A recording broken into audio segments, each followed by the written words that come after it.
All right, class is live. I'll give it a 30-second countdown. We'll go ahead and get into it.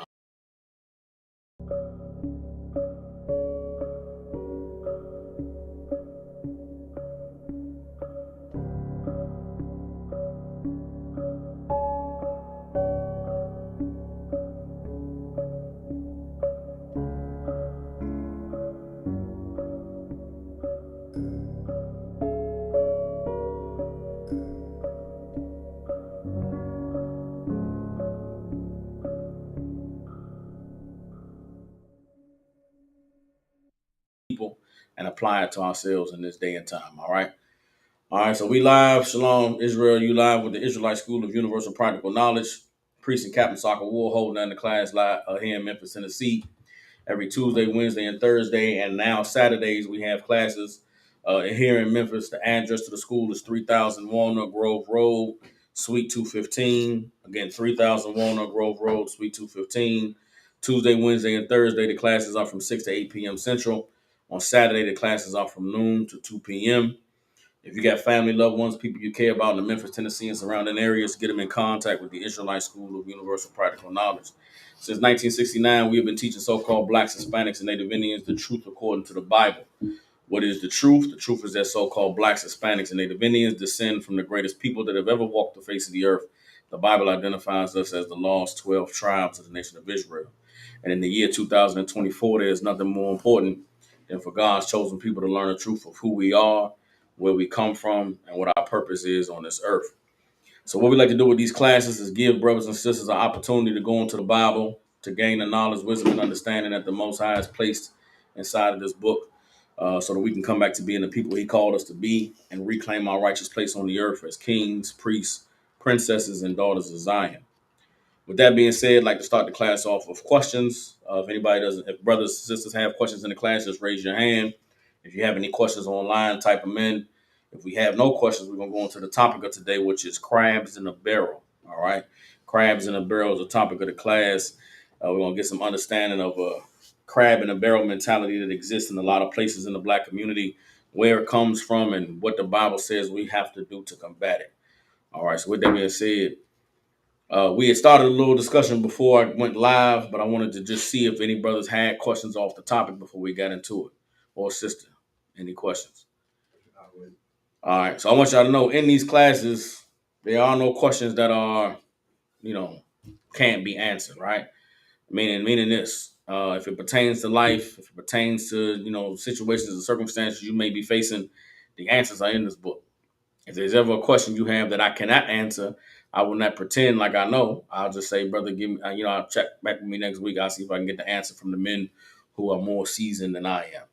Right. But the Bible is the blueprint for how we're supposed to live our lives. When I tell you that everything that you may encounter is the answers are in this book, the answers are in this book. There's nothing that you have experienced, no situation, no circumstance that you've come across that someone who served the Lord has not already gone through. And the answers and the counsel and the wisdom and the knowledge you need to navigate life is in this book. All right. So with there being no questions, we're going to go right into the crabs in the barrel, right? Here in Memphis, Tennessee, as the brother was saying earlier, there's a lot of people who have that crab in the barrel mentality, right? Memphis is a very poor city. It's a lot of poverty. There's not a lot of opportunities in terms of education, in terms of um, there's jobs here, but it ain't really a blow up type of city. There's not a lot of opportunities to make it big and had that fabulous, wonderful lifestyle that a lot of us were that was shown to us on the television and uh, was expounded about in the music. And so it can be difficult being in a city like this, being just a regular person, a regular guy.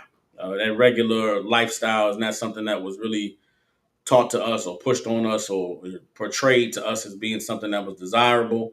And so for people who in this city who have worked hard in whatever field or whatever career that they have, and they, got some money for themselves and they living nice and they having nice things, the people who don't have it are jealous.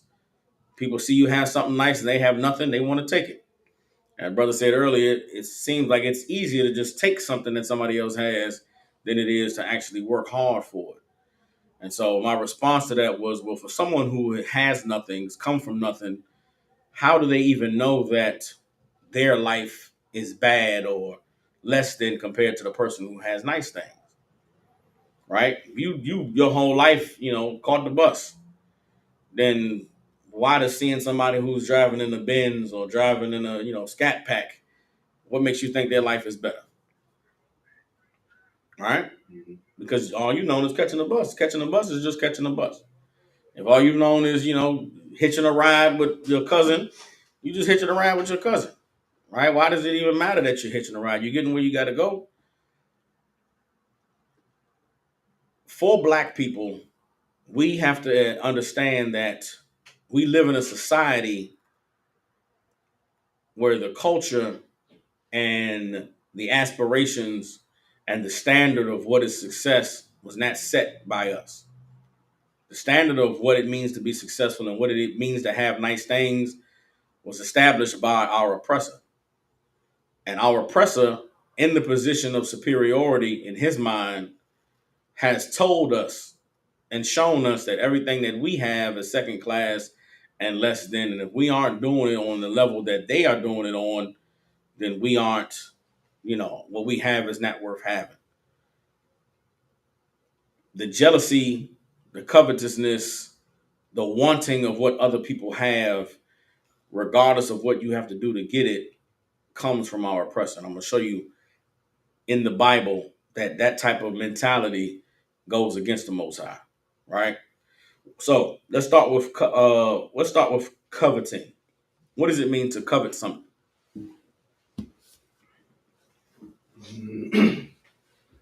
Maybe the plan to take some, conspire to acquire something somebody else has. Okay, say it one more time. To conspire to have something somebody else has. To conspire to have something that somebody else has. Um, okay, so you see somebody with a nice pair of shoes. Is it evil to want to have a nice pair of shoes yourself? No, but when you want to Raise your hand. Raise your hand. Come on with it. But when you want to take their shoes, then it's becoming out of the spite. But when you want to take their shoes, that's when it comes to out of spite, right? Yeah. Okay. Um, you're on it more, right? Coveting is not wanting something that you see somebody else has. Coveting is wanting it so much that you'll take it from them. Coveting is not, oh man, those some nice shoes. I'm gonna go get me a pair of shoes like that. Coveting is, I'm gonna take your shoes. Coveting is not, oh man, you got a beautiful woman, man. You know what I'm saying? Lord was with you. Coveting is not, man, you got a beautiful wife, man. I wish I could get me a woman like that one day. That's not coveting. Coveting is, I want that nigga's bitch. I'm gonna take that nigga's bitch from him. I want his woman. I don't. Not that I wish I could have a good woman too. I see how she treat him. I see how she take care of him. She pretty. I wish I could get me a woman like that. I pray the Lord to deliver me a woman like that. Coveting is, I'm gonna take his woman. You understand? Where does that? Where does coveting come from? Not that I wish I had something nice. I see the man he got it. He's living good and got it nice. Man, I want to have something nice for myself one day. Coveting is, I'm gonna take what he has. Where does that come from? Comes from what you were saying earlier, the stature of the oppressor setting the standard, and then making you want to idolize that standard to the point where you feel that you're beneath that standard. So, okay, you're right. Let's make it more clearer, right? So you're saying that coveting comes from someone having a set of standard, right? And you're not, maybe you don't feel like you can reach that standard, but you can reach someone else who has already achieved that, right? But what has to take root inside of someone first before they see someone that has something nice? Say, man, I'm gonna take it from him. You gotta sell the picture first. You gotta sell that idealistic value to the person, so that they understand that I need to obtain that because it's been programmed into my head. If I have that, then I am successful. That I have meaning to my life. Okay. So once you paint that facade, or you could say advertise it, Mm-hmm. then you have captivated someone to what you were saying.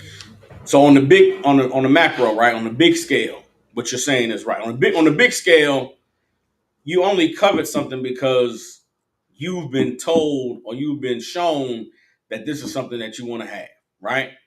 But you don't have what the means to get it for yourself.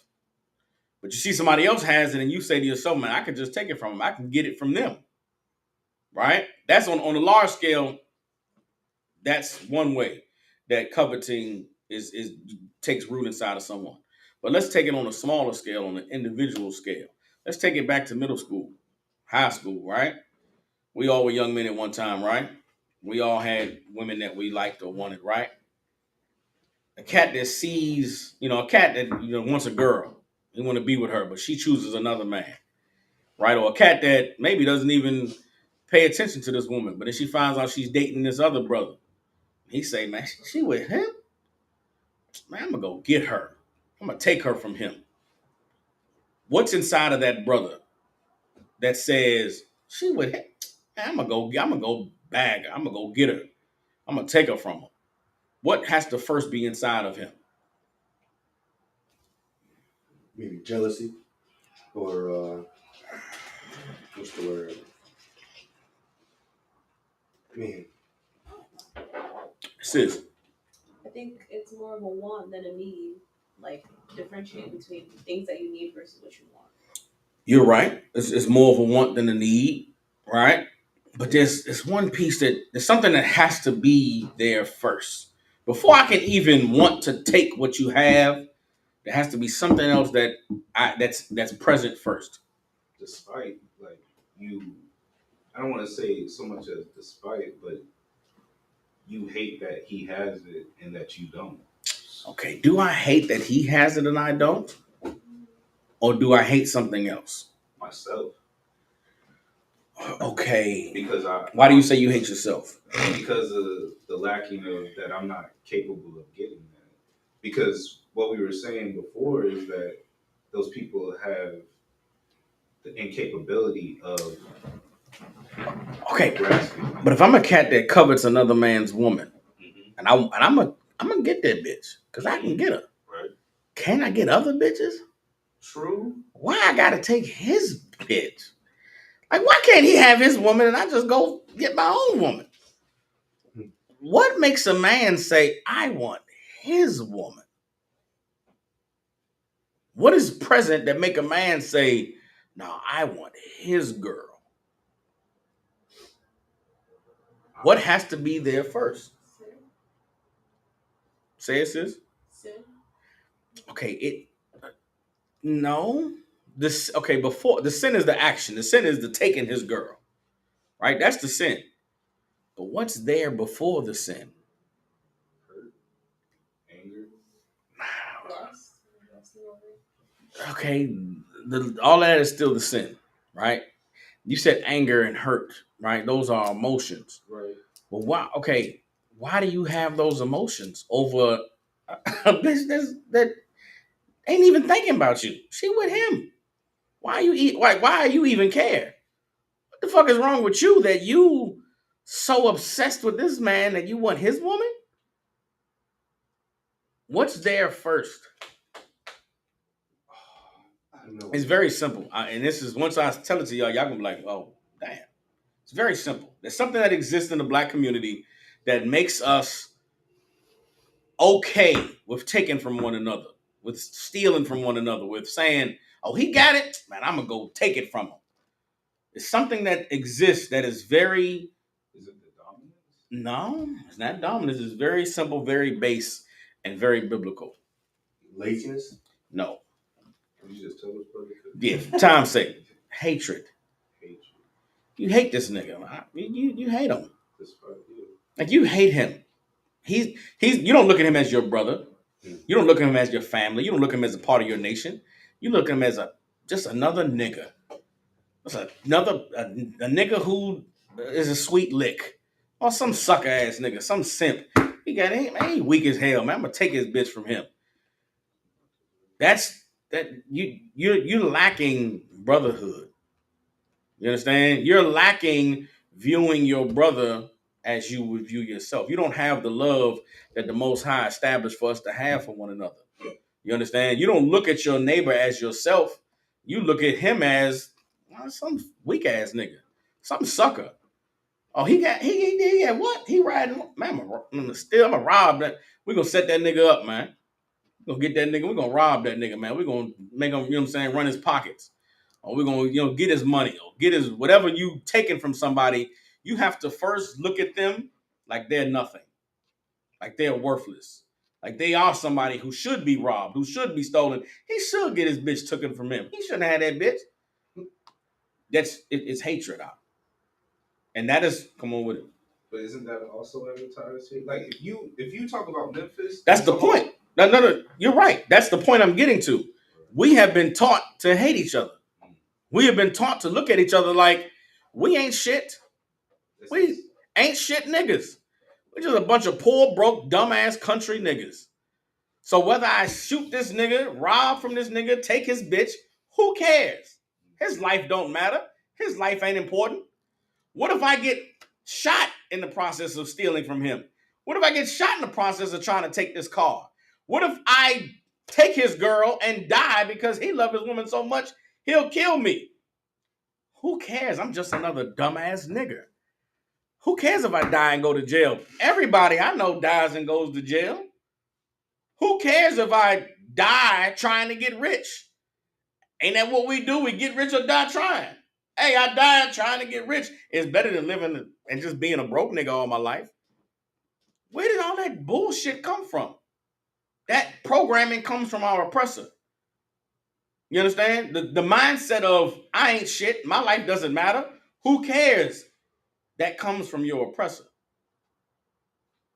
Well, yeah. I mean, if you look back at the Willie Lynch letter, it divided people through age, through shade, and through knowledge as well too. Okay, so, what had us divided before the Willie Lynch letter?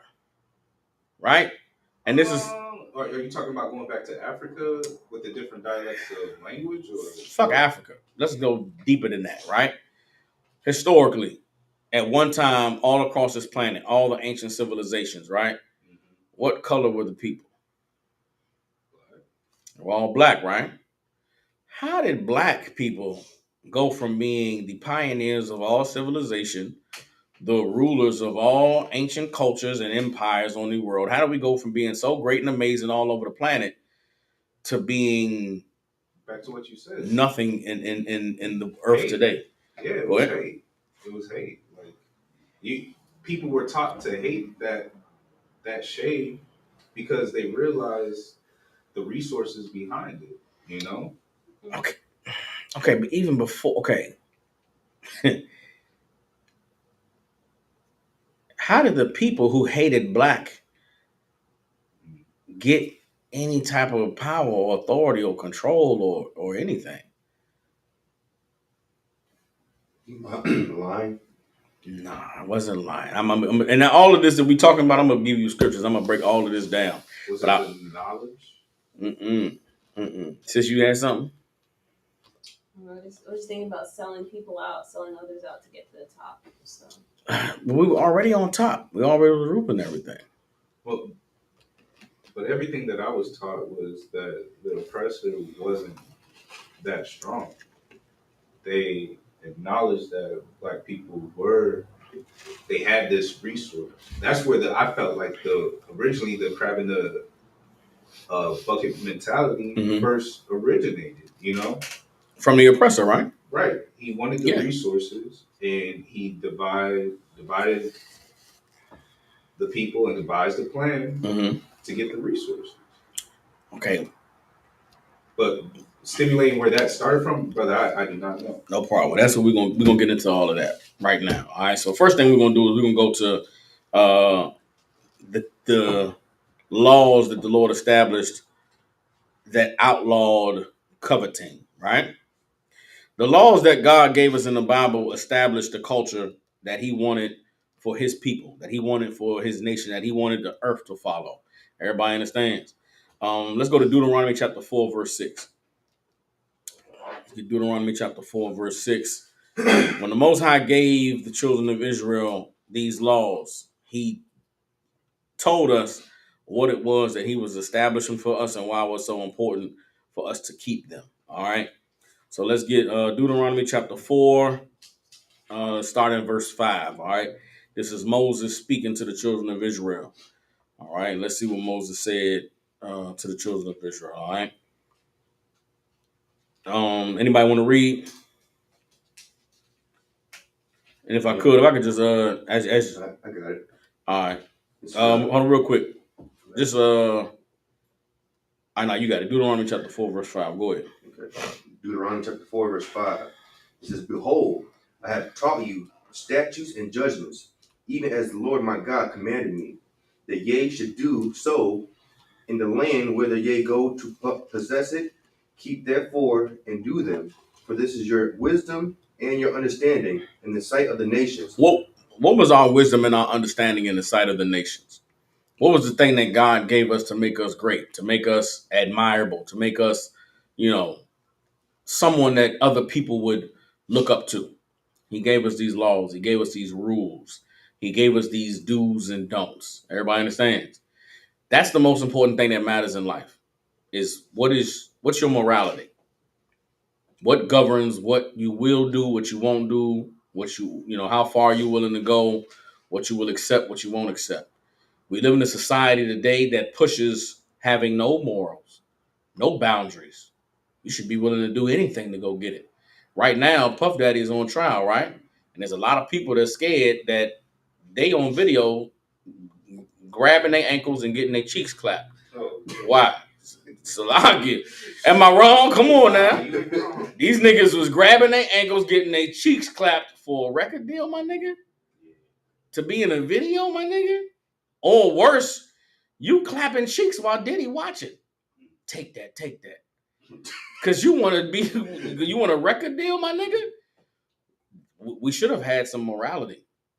We should have had some rules in place. We should have had some goddamn integrity to say, you know what, Diddy? I shall not grab my ankles. You shall not clap these cheeks. I do not want to be a rapper that bad. But our oppressor pushes, man, you don't want this bad enough. Imagine that. Imagine a nigga, you a grown ass man. Your whole life you've been a grown man. You get in the goddamn meeting room or with Diddy. He talking about this record deal and he say, Playboy, you don't want this deal bad enough. You don't want to be a superstar. I'm trying to take you to the top. All you gotta do is just get on your knees. You letting these knees and this penis in your mouth stop you from being a baller. You don't want it bad enough, nigga. You gonna go back to the hood and you in that room thinking about the hood and being poor and broke, and you let Puff Daddy talk you out your drawers. How fucking weak are you? How disgusting are you? But how could you ain't got no morality. You think of while you in that room with Diddy trying to talk you out your drawers, you thinking of all the niggas that done made it. You thinking of all the niggas that done, popping bottles and in the videos. Hell, you thinking about A-Ball and MJG. They was with Diddy. Goddamn. How they get on? How they get their deal? And you let them cheeks get clapped. Shame on us for not having a culture and not having morality that would tell us that men like Diddy, should have been outed years ago. The Lord gave us these laws to be our wisdom and our understanding in the sight of the nations. Read on. Which shall hear all these statutes and say, Surely this great nation is a wise and understanding people. For what nation is there so great, who have God so nigh unto them, as the Lord our God is all things that we call upon him for? And what nation is there so great that has statutes and judgments so righteous as all this law, which I shall set before you this day? Right now on the earth, there is no nation that has a morality that is greater than what's in the Bible.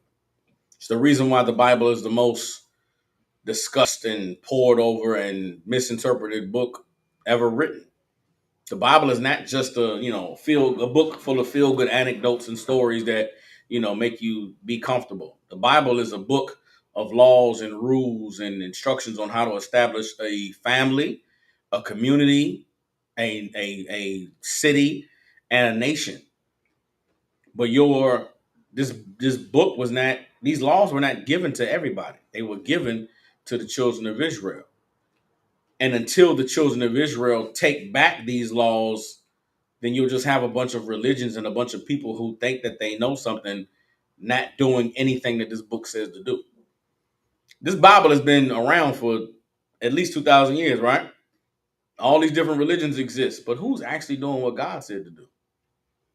And why not?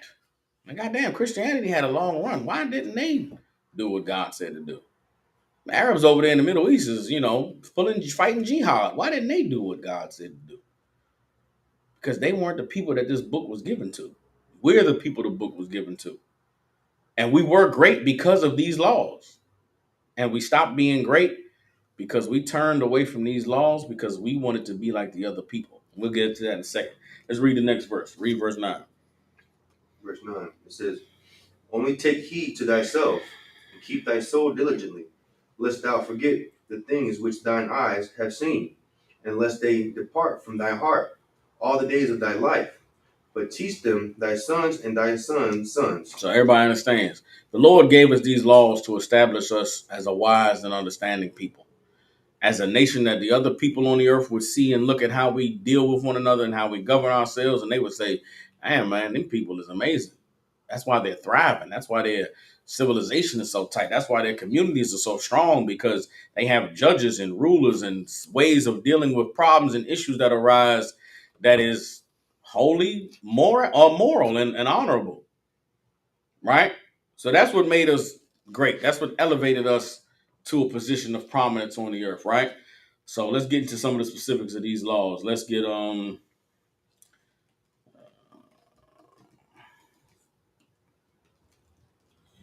give me let's get Exodus chapter 20. Let's get Exodus chapter 20 and let's start. Okay, hold on. All right, let's get Exodus chapter 20 and verse 1. All right. I'll read it Slocky for time's sake. All right. Exodus chapter 20. We're gonna start at verse 1 and we're gonna read on down. This is the giving of the law to Moses to give to the children of Israel, right? What were the people following before the Lord gave Moses the law? It's a question I have for everybody. Before Moses, The Egyptians, raise your hand. Why you say the Egyptians? because What laws did the Egyptians have? that's a great question. Sis. Worshipping idols and things like that. Worshiping. Was it a law to worship idols though? Was it something they were forced to do? Yes. I feel like Raise your hand. Go ahead. Yes, they were. I mean, They were forced? in some ways, like if death was right around the corner, if I didn't worship this idol. So where is it recorded in history that people were being put to death for not worshiping idols in Egypt?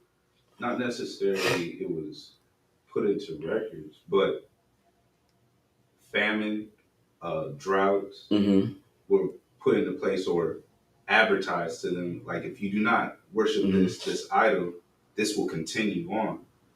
So it was not necessarily forced, but it was devised to them that to worship these idols, or you won't have a successful, life. I want you to hold on to that for a second, sis. Like in the story of Meshach and like Abednego, when they were put in the fire, they would have rules for them that they wanted them to follow, but they were like, no, we're not going to do that because we worship, the true God. Boom. So that's in the book of Daniel. That's a good story to know, right? Shadrach, Meshach, and Abednego were some cats that lived in Babylon during the time we were taken captive into Babylon. And the people living there hated Israelites. Why? Because the Israelites were the people that ain't gonna follow none of your rules if your rules caused them to disobey their God. Right? So we wasn't following the Egyptian laws. And okay, today, right? Is anybody forced to worship idols? But people still worship idols. Still celebrate Christmas. We get a Christmas tree, right? That's an idol. You want to be like, how many women want to be like Cardi B and Nicki Minaj? And I don't even listen to music, so I don't know who the new whores are, but I know Cardi B, Nicki Minaj. I know it's some lotto bitch. There's a red bra. There's a sexy red bra. Who the one like Annie with the curly hair? Ice Spice. So all them hoes, them the new bitches. I don't know them hoes. But women, they don't have to. You don't have to. The women don't have to follow them. The Glorilla bra, they don't have to, but they doing it, right? Idols in the world has always been the way it is today, where you can choose what you want to do, but most people are going to do what's popping. They're going to do what's popular. They're going to do what looks good, right? So the evidence that we were not following Egyptian laws is that we left out of Egypt. Like, we obeyed Moses. So everybody who was following Egyptian laws, they told Moses, fuck you. Excuse my language. And then they died during the Exodus. The people who were not following Egyptian culture, they are the people who obeyed Moses. Right? So we were not following not all of us were following Egyptian culture, because just like we are in America today, Egypt was a melting pot with a bunch of different cultures and a bunch of different religions and a bunch of different ways of life. We were just one among many nations of people who lived in Egypt. So what were we following before Moses gave us a law? The answer is oral tradition. We had rules passed down from our family. We had family rules, like, boom. So we live in Memphis, right? We all black, but not every family is the same. Some families, there's rules in this family, and you're gonna follow these rules, and you're gonna obey. You're gonna be some of us growing up. You had to be in the house when the street lights came on. That was a family rule. It wasn't written in law nowhere. It wasn't written down, but you better have your ass in this house when the lights come on, or else, right? So we that's how we were as a people before Moses was given the law to write down. We were a family who followed the traditions of our great great great grandfather. But as we came out of Egypt, we were large enough as a people that now we needed laws to govern us as a nation. We needed something that was written down for the establishment of our culture, or to separate us from the other nations. Everybody understands? So that's why the Exodus is this is a big deal, because now these laws are to be given to the nation. They're written down, and it's structured now. It's not just following the family tradition. Come on with it. I thought when Moses gets all these laws from the book of Exodus, he didn't write this down till like way later. Because I thought Moses was also a judge, and then at one point he made other people judges, because all the people of the land were coming to him asking him about the rules. Yeah. Because there were 613 rules, and not everybody knew them off the bat. Yeah. So he just would say like, okay, because there's a lot of rules about like let's say like the ox falls in the hole, and who would be responsible for paying for the ox. Yeah. So people would come to him with their questions. Yeah. They didn't know the rules, but he would tell them. So it wasn't like written out for a while. It wasn't. So right now he's given the 10. Okay. This is just the 10 commandments. Okay. These 10 commandments is the base for all the 613 that come later. Okay. All 613 are rooted in these 10. Okay. So these 10 is if you want to know what is the basis, what is the foundation of the morality of the children of Israel, it's right here. The Lord about to give it to Moses, all right? So boom, I wanted to establish that context for y'all to understand, right? These 10 commandments were given to Moses because now this is what you're going to give the people. Before, everybody knew what granddaddy said. Everybody knew what you're supposed to do, but not everybody did it. And if you didn't do it, it was just kind of like, that's crazy cousin Craig. He do what he want to do. Now, these are laws that if you disobey this, you're not family no more. You're no longer a part of the nation. You're going against your people. So it's a bigger deal. Everybody understand? So this is Exodus chapter 20, verse 1. If at any point, if there's anything y'all don't understand, just raise your hand and I'll stop and break it down. All right. Exodus chapter 20, verse 1 says, and God spake all these words, saying, I am the Lord thy God, which have brought thee out of the land of Egypt, out of the house of bondage. Thou shalt have no other gods before me. What does that mean? Thou shalt have no other gods before me. What does the word God mean? Sis. Deity, idol. Because I know they had like the god of like water or something like that. Different gods like those that they worshipped and prayed to. Yes. So what does the word God mean? Right? You said deity or idol. A higher power. Higher power. Higher power is on it. You're on it, but make it simpler. Higher power is correct, but give me a more succinct term. Just the one. Like, well, no, he's saying no other gods. He's acknowledging there's other gods. King of all kings. He's the Alpha. But what does the word God mean? If there are other gods, what does the word God mean? And I'm gonna, I want you to understand that in Hebrew language, the word God does not exist. There's a word that has a meaning that I think everybody should know, and we have not been taught it on purpose, because to know this gives you a whole different perspective on what you read when you read the Bible. So what does the word God mean? Thou shalt have no other gods before me. The brother said higher power. Thou shalt have, let's go with that. Thou shalt have no higher powers before me. But what is a higher power? Rulers? Okay, rulers is close. So thou shalt have no other rulers before me. Right? That isn't, but not all higher powers are rulers. Right? A ruler is a dictator, somebody that tells you what to do. Not all higher powers tell you what to do.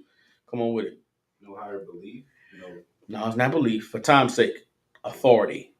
The word God means authority. You understand? If you acknowledge someone's authority, then what does that mean? Then you'll let them dictate your actions. You'll let what they say or what they establish dictate what you say or what you do or where you go or how you dress. The Lord is saying, thou shalt have no other authority before you. Everybody understands? Now we're going to go from the concept of an authority to the Most High making it specific to deities and idols. All right. Verse 4. Thou shalt not make unto thee any graven image or any likeness of anything that is in heaven above, or that is in the earth beneath, or that is in the water under the earth. Now, some people read this and say, well, we shouldn't have written language.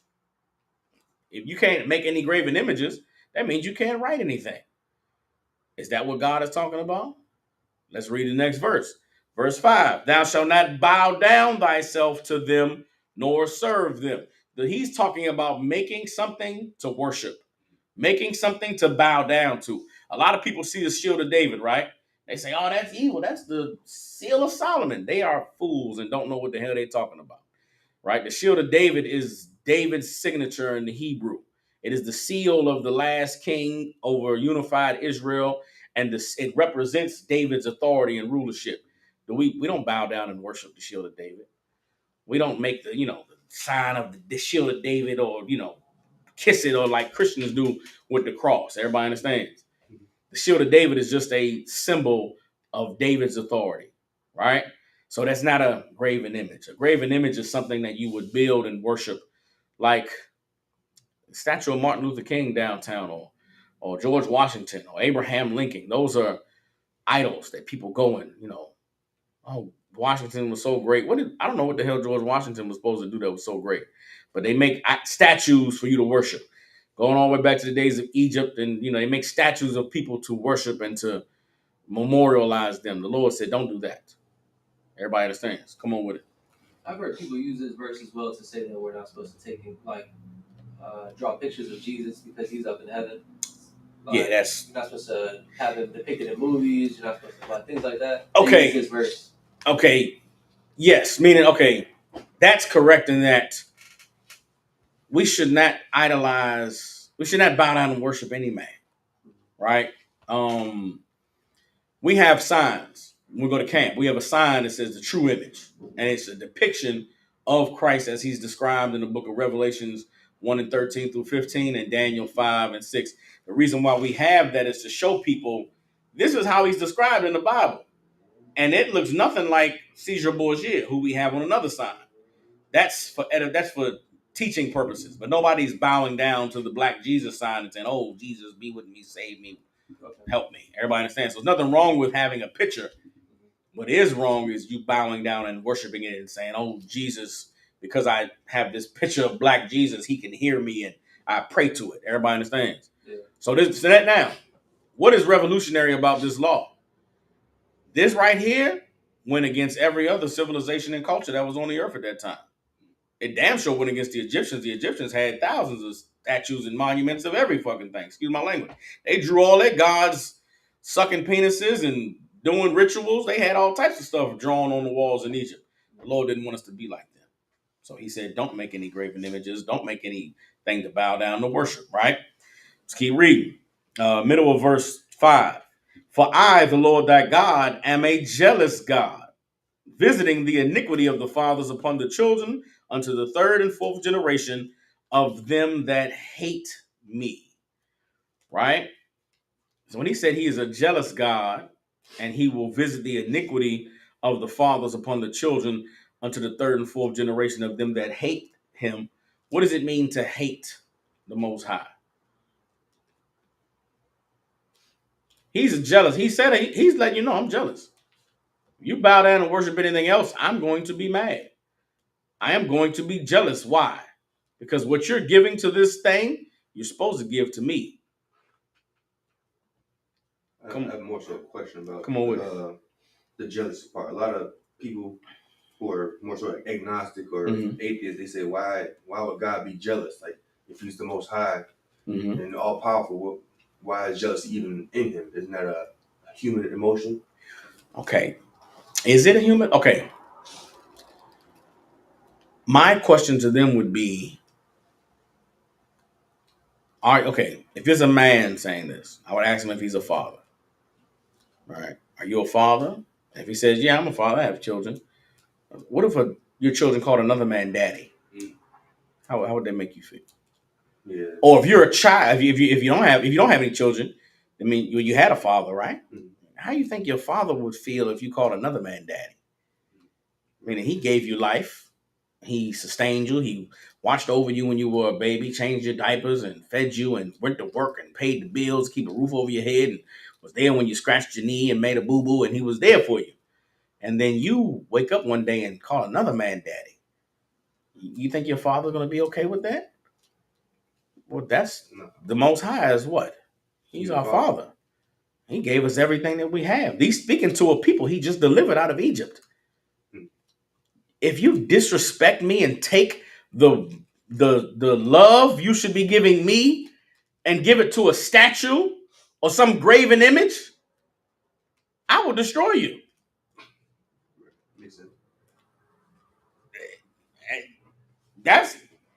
Is he wrong? Is he diminished at all in his authority and his power and his magnificence? Because if you disrespect me by worshiping anything other than me, I will destroy you. I will destroy you because you hate me. What does it mean to hate God? To follow somebody else who's not their father? Yes, but okay, what are you doing if you do that? Not following his commandments. That's hatred. To disobey God is to hate him. To disobey your father, to hate your father. Love your father, right? Tell you to do something, do it. Unless you hate your father. What kind of a son are you? That's this. That's the beginning of the laws being given to Israel. Everybody understand? Let's keep reading. Verse 6. And showing mercy unto thousands of them that love me and keep my commandments. Now, to those who hate him, he's going to destroy them. But to those who love him and keep his commandments, thousands of mercies. Everybody understands? And showing mercy unto thousands. Verse 7. Thou shalt not take the name of the Lord thy God in vain, for the Lord will not hold him guiltless that taketh his name in vain. What does it mean to take the name of the Lord in vain? Come on with it. Take it for granted. Give me an example. You're right. Take it for granted. Give me an example.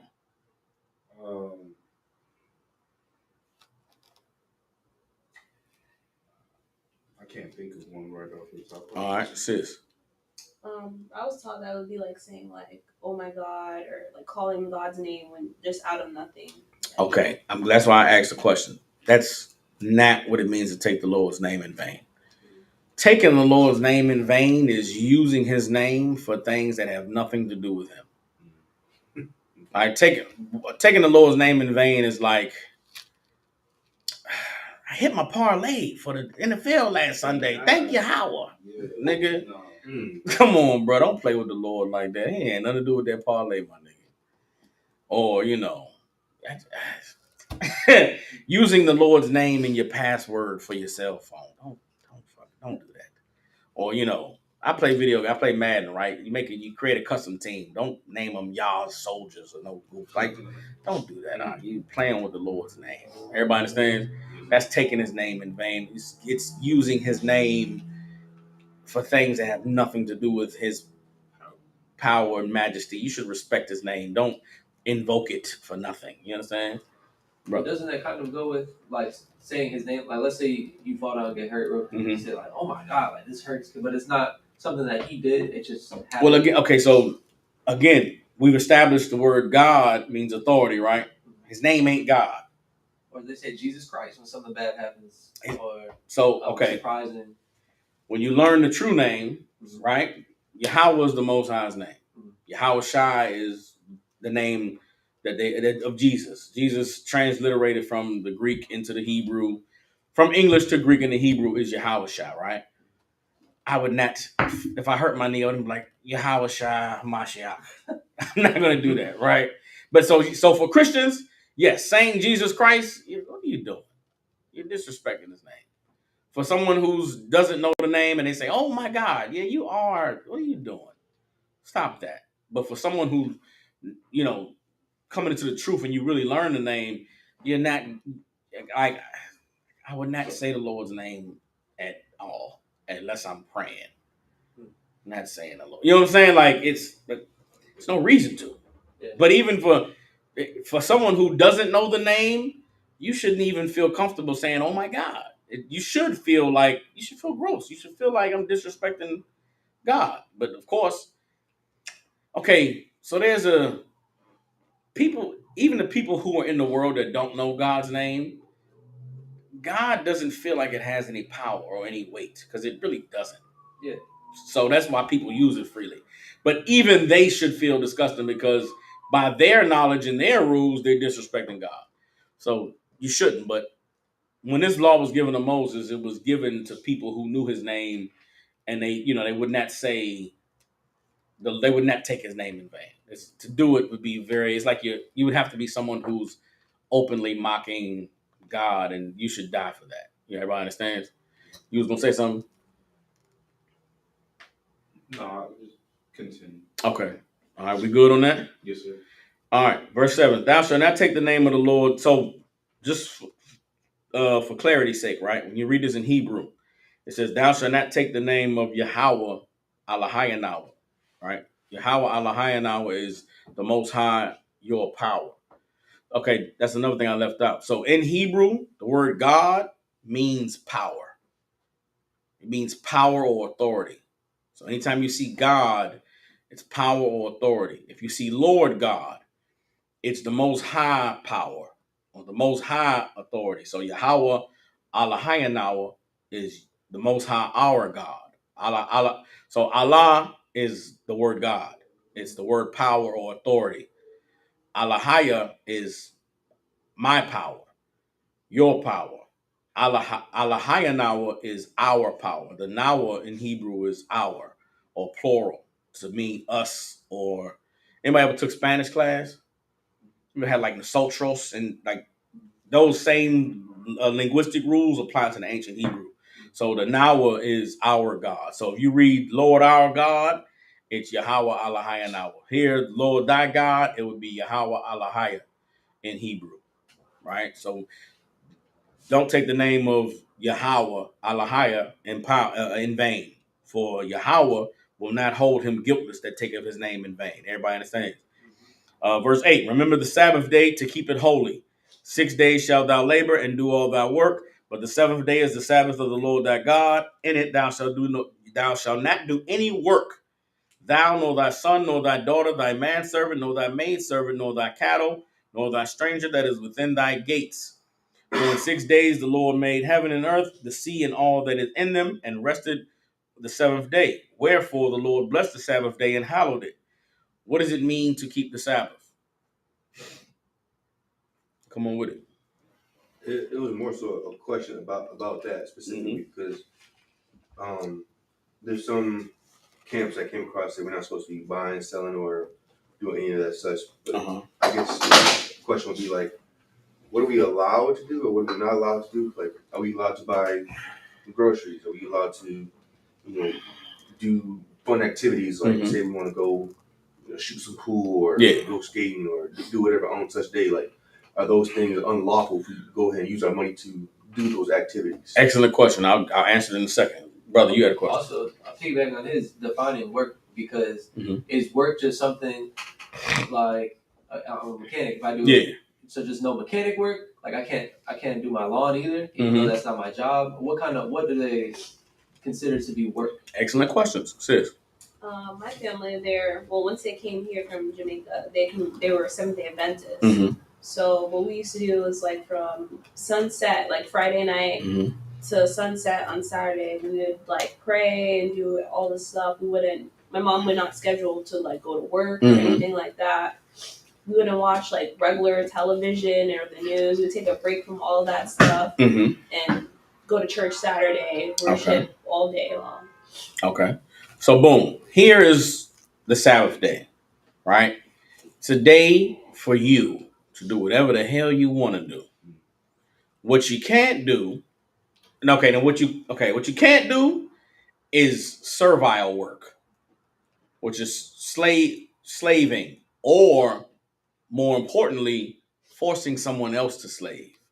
What we just read here, let's read it one more time in verse 10.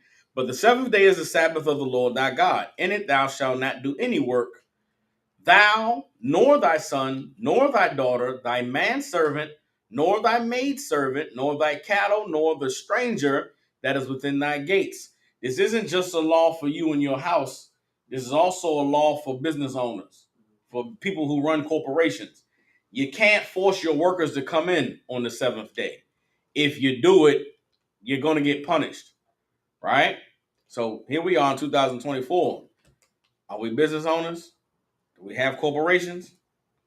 No. Are we in control of our schedule? No.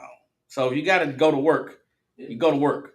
Now, the day that you have off, don't do no work. Just do what you want to do. Everybody understands. The Sabbath is a day of rest. It's a day for you to do whatever you want to do. So you're a mechanic. You want to cut the grass? You like cutting the grass. You want to be out there in that grass. Cut your grass. You want to go fishing. You like to fish. It's relaxing. Take the edge off. Go fishing. You want to get your woman and ravish her all day. Go have at it. The Sabbath was made for man, not man for the Sabbath. That's what Christ said. Christ said the Sabbath was made for man. The Lord gave us the Sabbath for us to do what we wanted to do, not for us to be restricted and not be able to do anything, which is what fake Israelites and goofy religious people do. The fake Jews, the imposters who claim our identity, they don't even wipe their ass on the Sabbath. They won't even cook their food. They got to cook their food Friday before the sun goes down because they can't, turn on a light switch or hit the microwave. That's dumb as hell.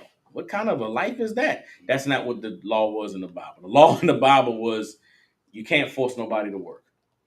All right? Come on. Then, are we forcing somebody to work, say if, for example, like minor pool hall owned by the white man? Are we forcing them to work? Is that unlawful to force them to work, or is it something that we're not supposed to do for all people? So boom, all different nations.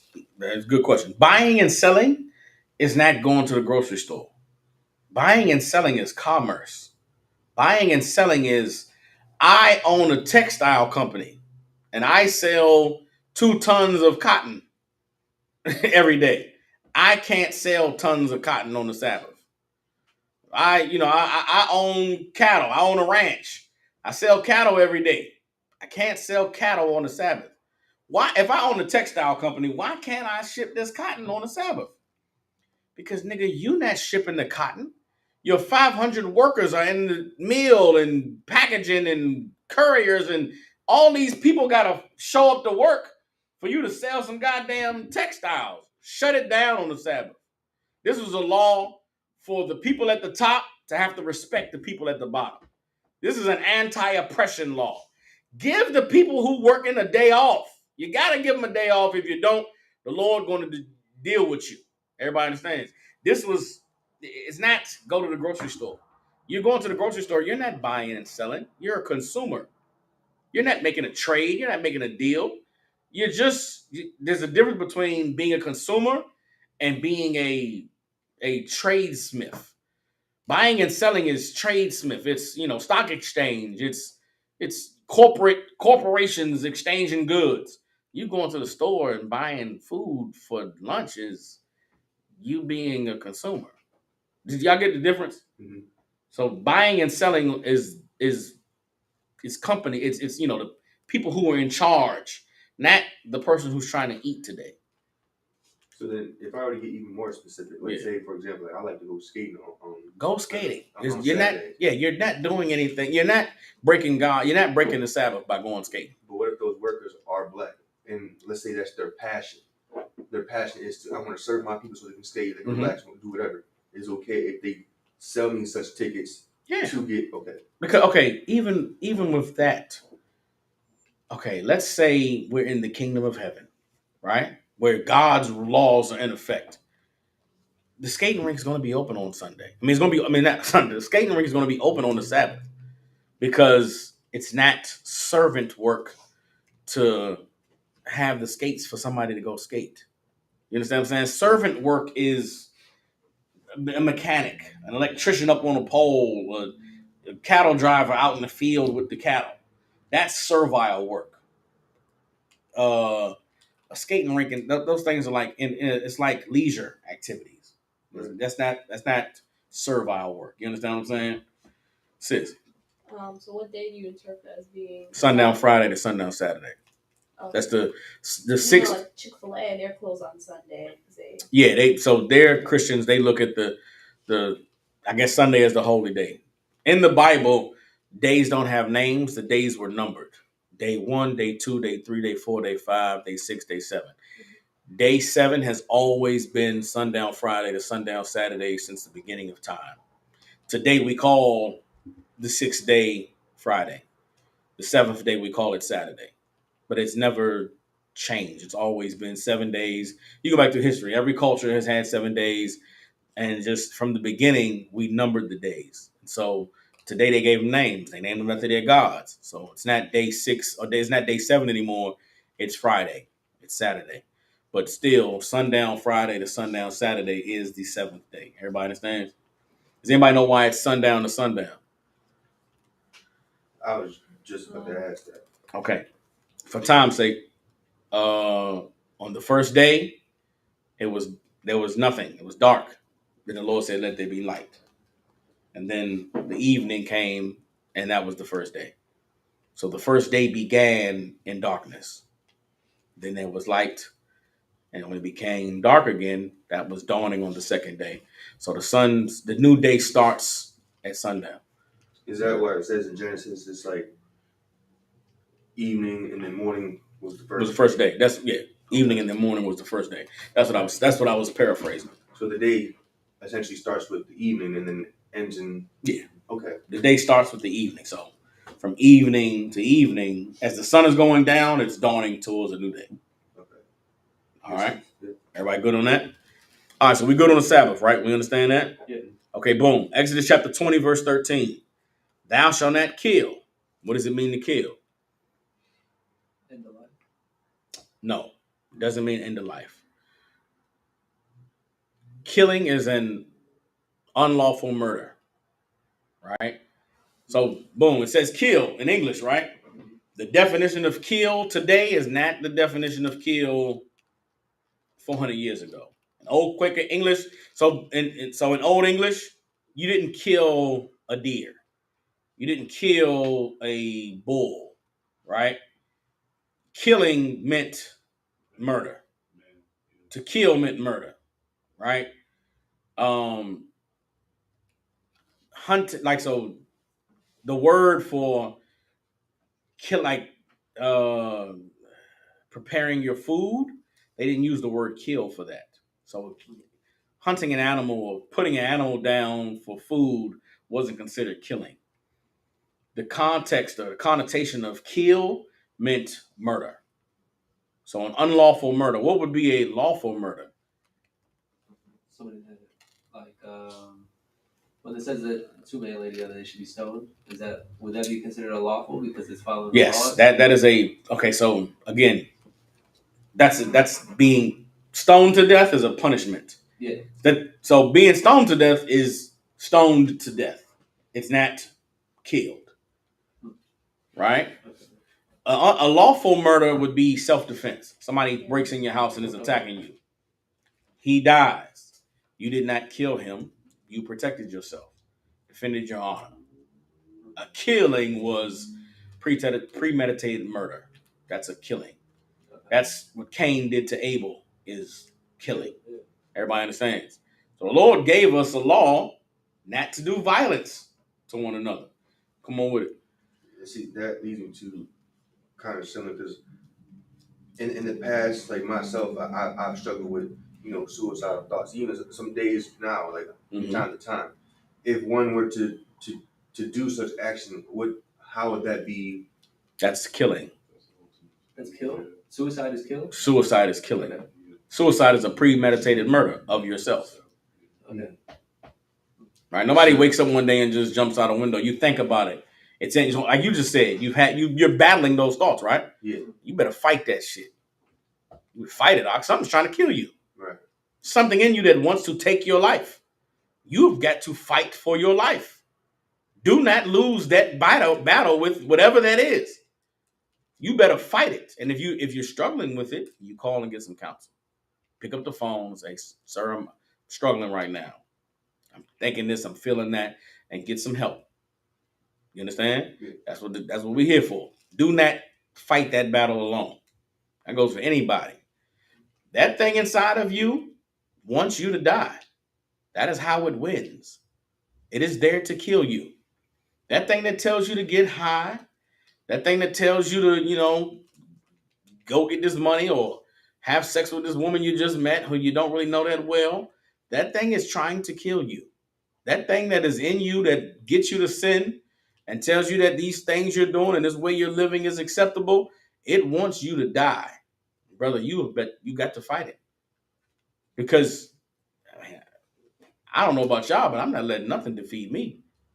I'm not a loser. God didn't make me to be a loser. And I damn sure not going to lose to some fucking voice in my head that's telling me to do some shit that I don't even want to do.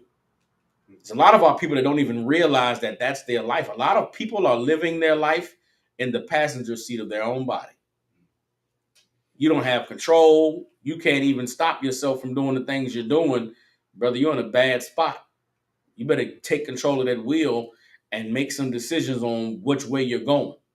Because right now, whoever's in control, they're steering you down a road towards death.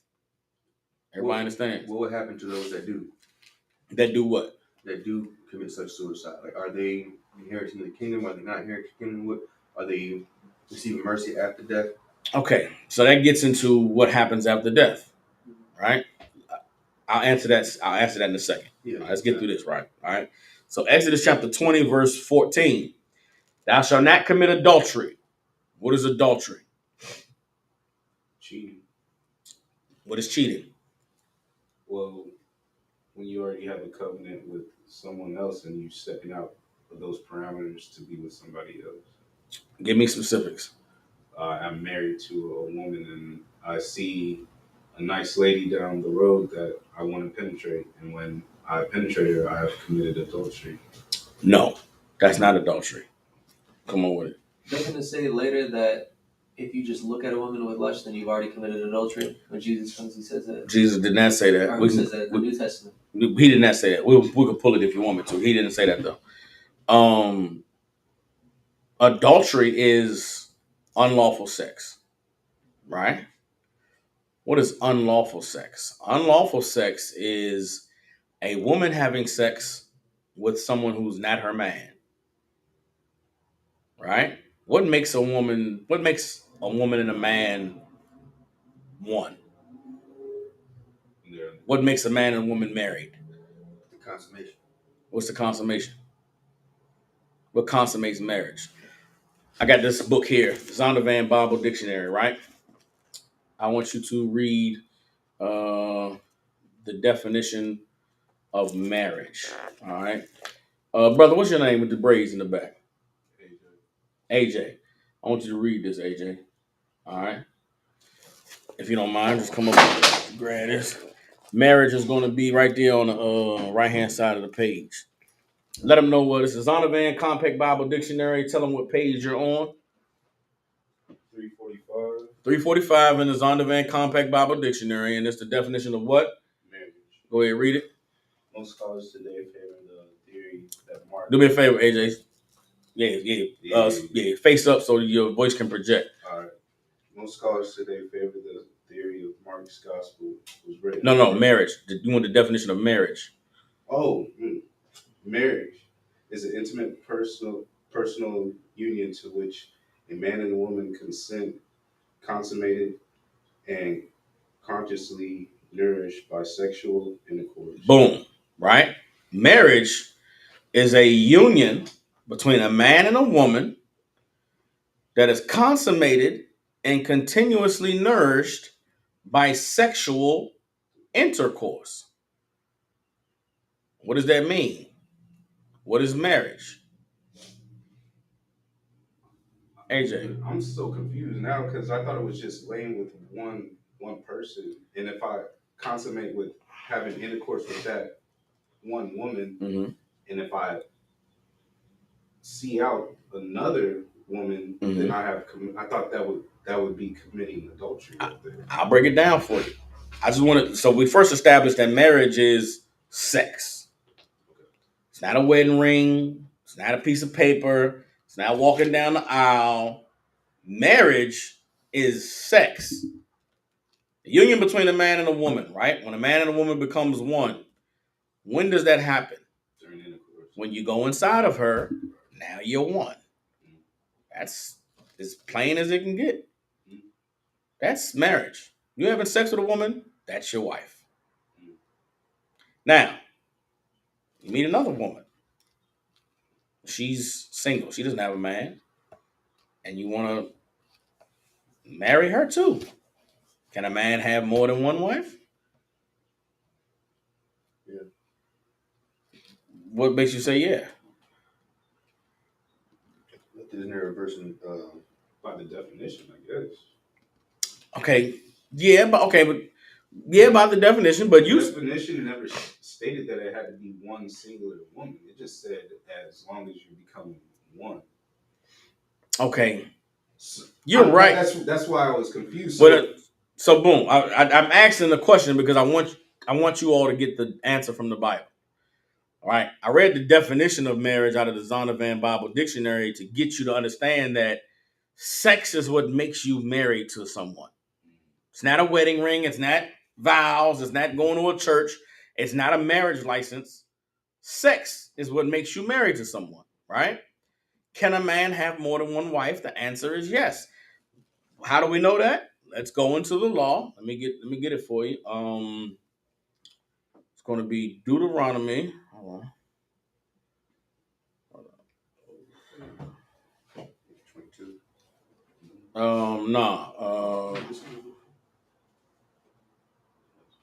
Remember, these laws govern every aspect of our culture and our dealings with one another, right? Get Deuteronomy chapter 21, verse 19. Deuteronomy 21 and 15.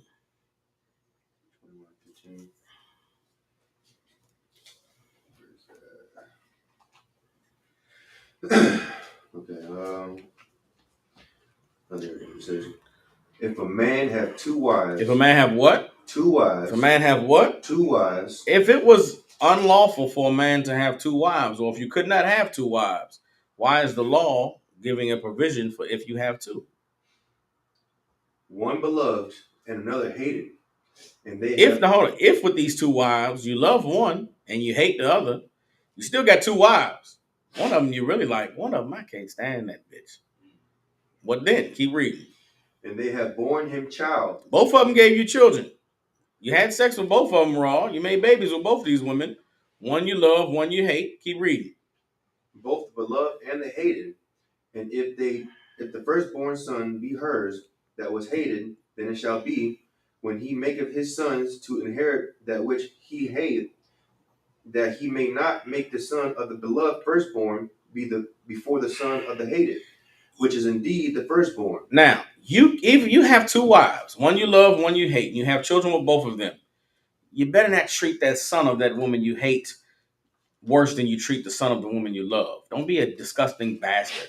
Don't be a weak ass nigga because your baby mama give you problems. You treat your children like shit, which is literally something we deal with in our community all the time.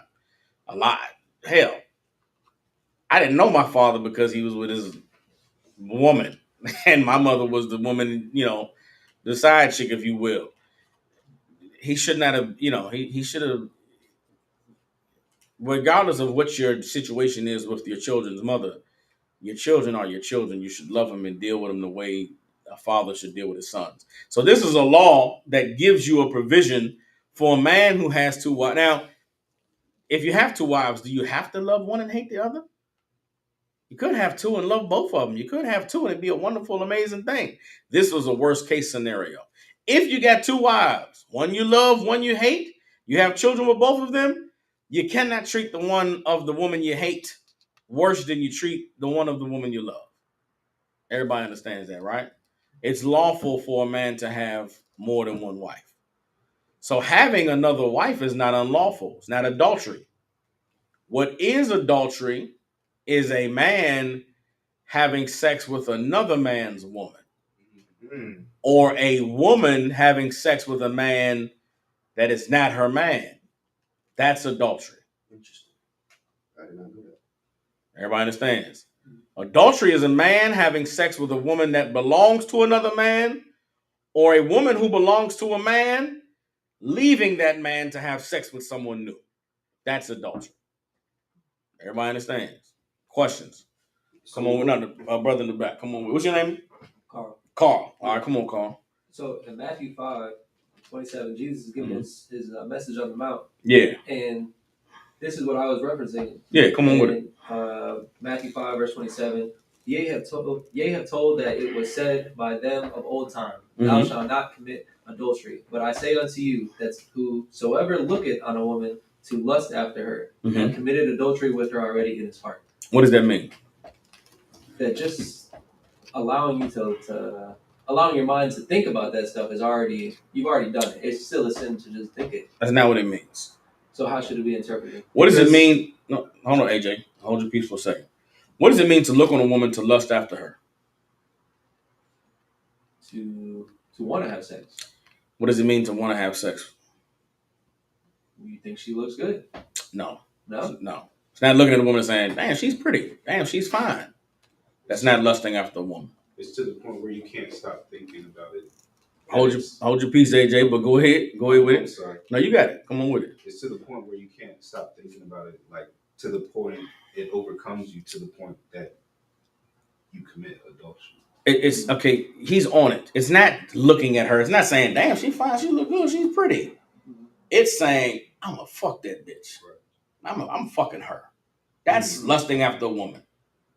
I'm going to fuck her. For that sole purpose only.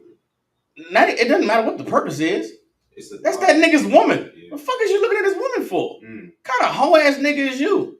You such a weak. You want to fuck behind another man? What's wrong with you? You a piece of shit. That man put his penis in that woman all the time. You want to have sex with her? Kind of a faggot are you? You want to put your dick where another man put his dick? Kind of weak shit is you on? All these women out here, you want to fuck another man's woman? This is not lusting after a woman in the heart of that. Oh, she's beautiful, man. Oh, I bet she's nice and I bet she's, sweet. No, it's not that. I'm gonna fuck her. That's lusting after a woman in your heart. I'm gonna get that bitch.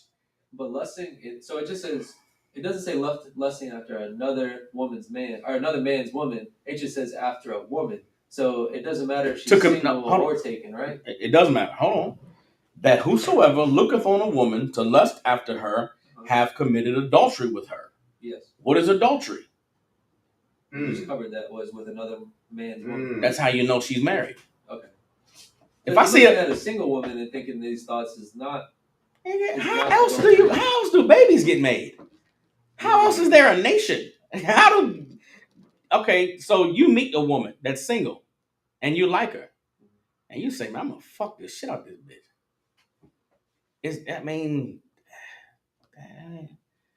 You're essentially redefining cheating, though, because you're cheating in our society. What we think is just sleeping with somebody that's not your spouse. Mm-hmm. But you're saying that cheating is only sleeping with somebody that's already taken.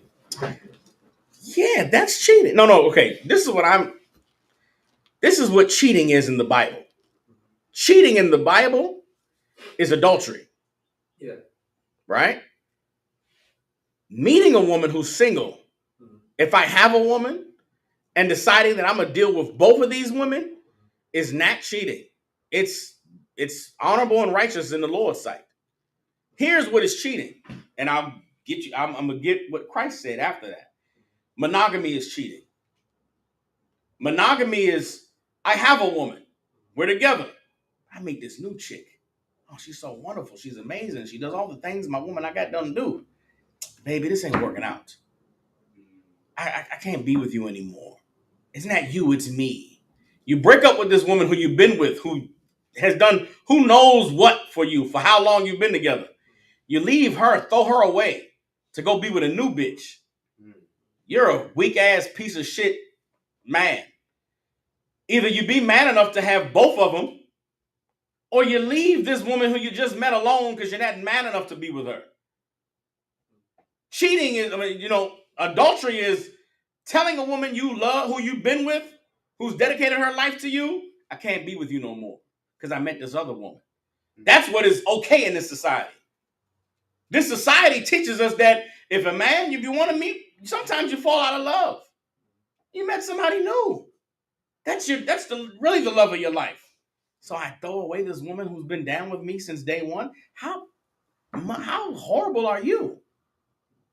But that's what's taught in this society. Yeah. That is not what God said. And I'll show you what Christ said now. But I want to first make sure we understand that lusting after a woman in your heart to commit adultery is looking at another man's woman and saying, man, I'm gonna get that bitch. It's not just, oh, she looks good, oh, she's pretty. It's I'm gonna fuck her. Excuse my language. I know I'm normally not this loose with the language, right? This is really a professional setting, and I should be buttoned up and speaking appropriately. But I kind of want to drive the point home to you all that the Bible is it's us. It's our culture. It's the way we talk. It's the way we express ourselves. The language is professional. But I got to make sure that you understand that I'm knocking the Christianity off. Lusting is not, oh, she looks so pretty and she's fond. It's not Belle and Gaston and Beauty and the Beast. I'm going to get her. That's lusting. You understand? AJ, come on with it. Is that why in Christianity they say till death do us part? Is if you there's no reason for a man and a woman to break up except death, or that woman whores on you, which means she commits adultery. Then you can be with her no longer. What about the other way around? What do you mean? You go out and have another woman, she can't leave you. She leaves you, she's fuck that. She's a whore. Excuse my language. Give verses about when divorce is acceptable and when divorce is not acceptable. I'll give it to you right now. That's the scripture we're gonna go to right now. Okay. All right. All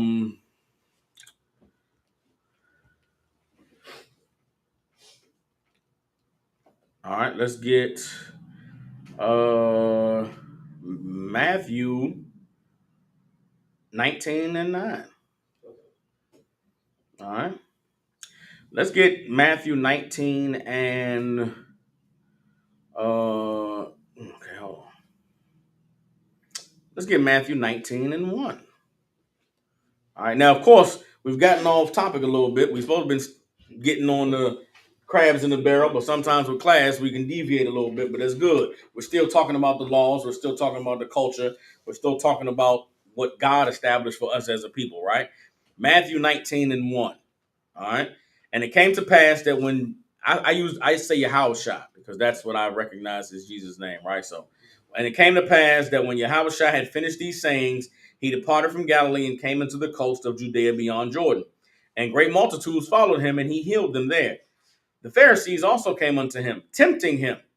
What does it mean? They're tempting him. They're trying to provoking him. They're trying to trip him up. They're trying to catch him in a lie or catch him saying something that is inappropriate or go against the doctrine, right? And saying unto him, is it lawful for a man to put away his wife for every cause? So what is the question they're asking? Can a man divorce his woman for anything? Verse 4, and he answered and said unto them, have ye not read that he which made them at the beginning made them male and female? And said, for this cause shall a man leave father and mother, and shall cleave to his wife, and they shall twain be one flesh. What is the for this cause? Sex. Yes. Could give AJ a hand. This sex is going to make you leave your mother and father. Isn't sex amazing? Can we just give sex a hand? Sex is a wonderful thing. Sex is beautiful. A woman is, amazing. The most amazing thing God could have created.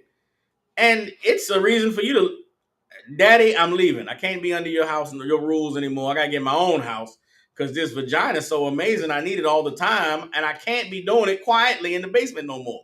I'm getting my own place. That's why you leave home, because you find vagina, and it's so amazing. You want it all the time. Now you go get a job, and you're paying bills, and you're responsible now for vagina. Everybody understand? Verse 6, wherefore they are no more twain, but one flesh. What therefore God has joined together, let no man put asunder. They say unto him, why did Moses then command to give a writing of divorcement and to put her away? There is a law that says if you are unhappy with your woman and you are not pleased to be with her, you can give her a writing of divorcement and now she can go and she's free. That's in the law, right? They're asking Christ, what about that? Verse 8, he saith unto them, Moses, because of the hardness of your hearts, suffered you to put away your wives. But from the beginning, it was not so. God never wanted you to put away your wife. But because of the hardness of your heart, Moses gave y'all the writing of divorcement. What is Christ saying? AJ. To me, it's almost saying that divorce is like a man thing. That's exactly what it's saying. Give AJ a hand. Christ is saying Moses gave y'all that to appease you. Because y'all were so hard against these women. You hated these women so much that Moses was tired of men coming to him about their women that they couldn't control and couldn't deal with no more. And she's always nagging and arguing and always this and that. And man, I met this new woman, Moses. Can I just get rid of the one I got? Moses was like, God, man, you niggas with these women, if it's so bad, give her a writing of divorcement. Let her go out and she'll be unmarried but not a whore. She can go find another man and not commit adultery. Moses gave that in the law because the men were so weak. It's weak to want to leave a woman because you met a new woman. It's absolutely weak. Because you should be man enough to have both of them. Now, I know that sounds foreign, and I see the sister in the class. She's like, nigga, are you insane? You better not tell my nigga he can get another bitch. He crazy. I'm telling you, brother, there's a way that you can learn to be man enough to have more than one woman. But it takes being a man.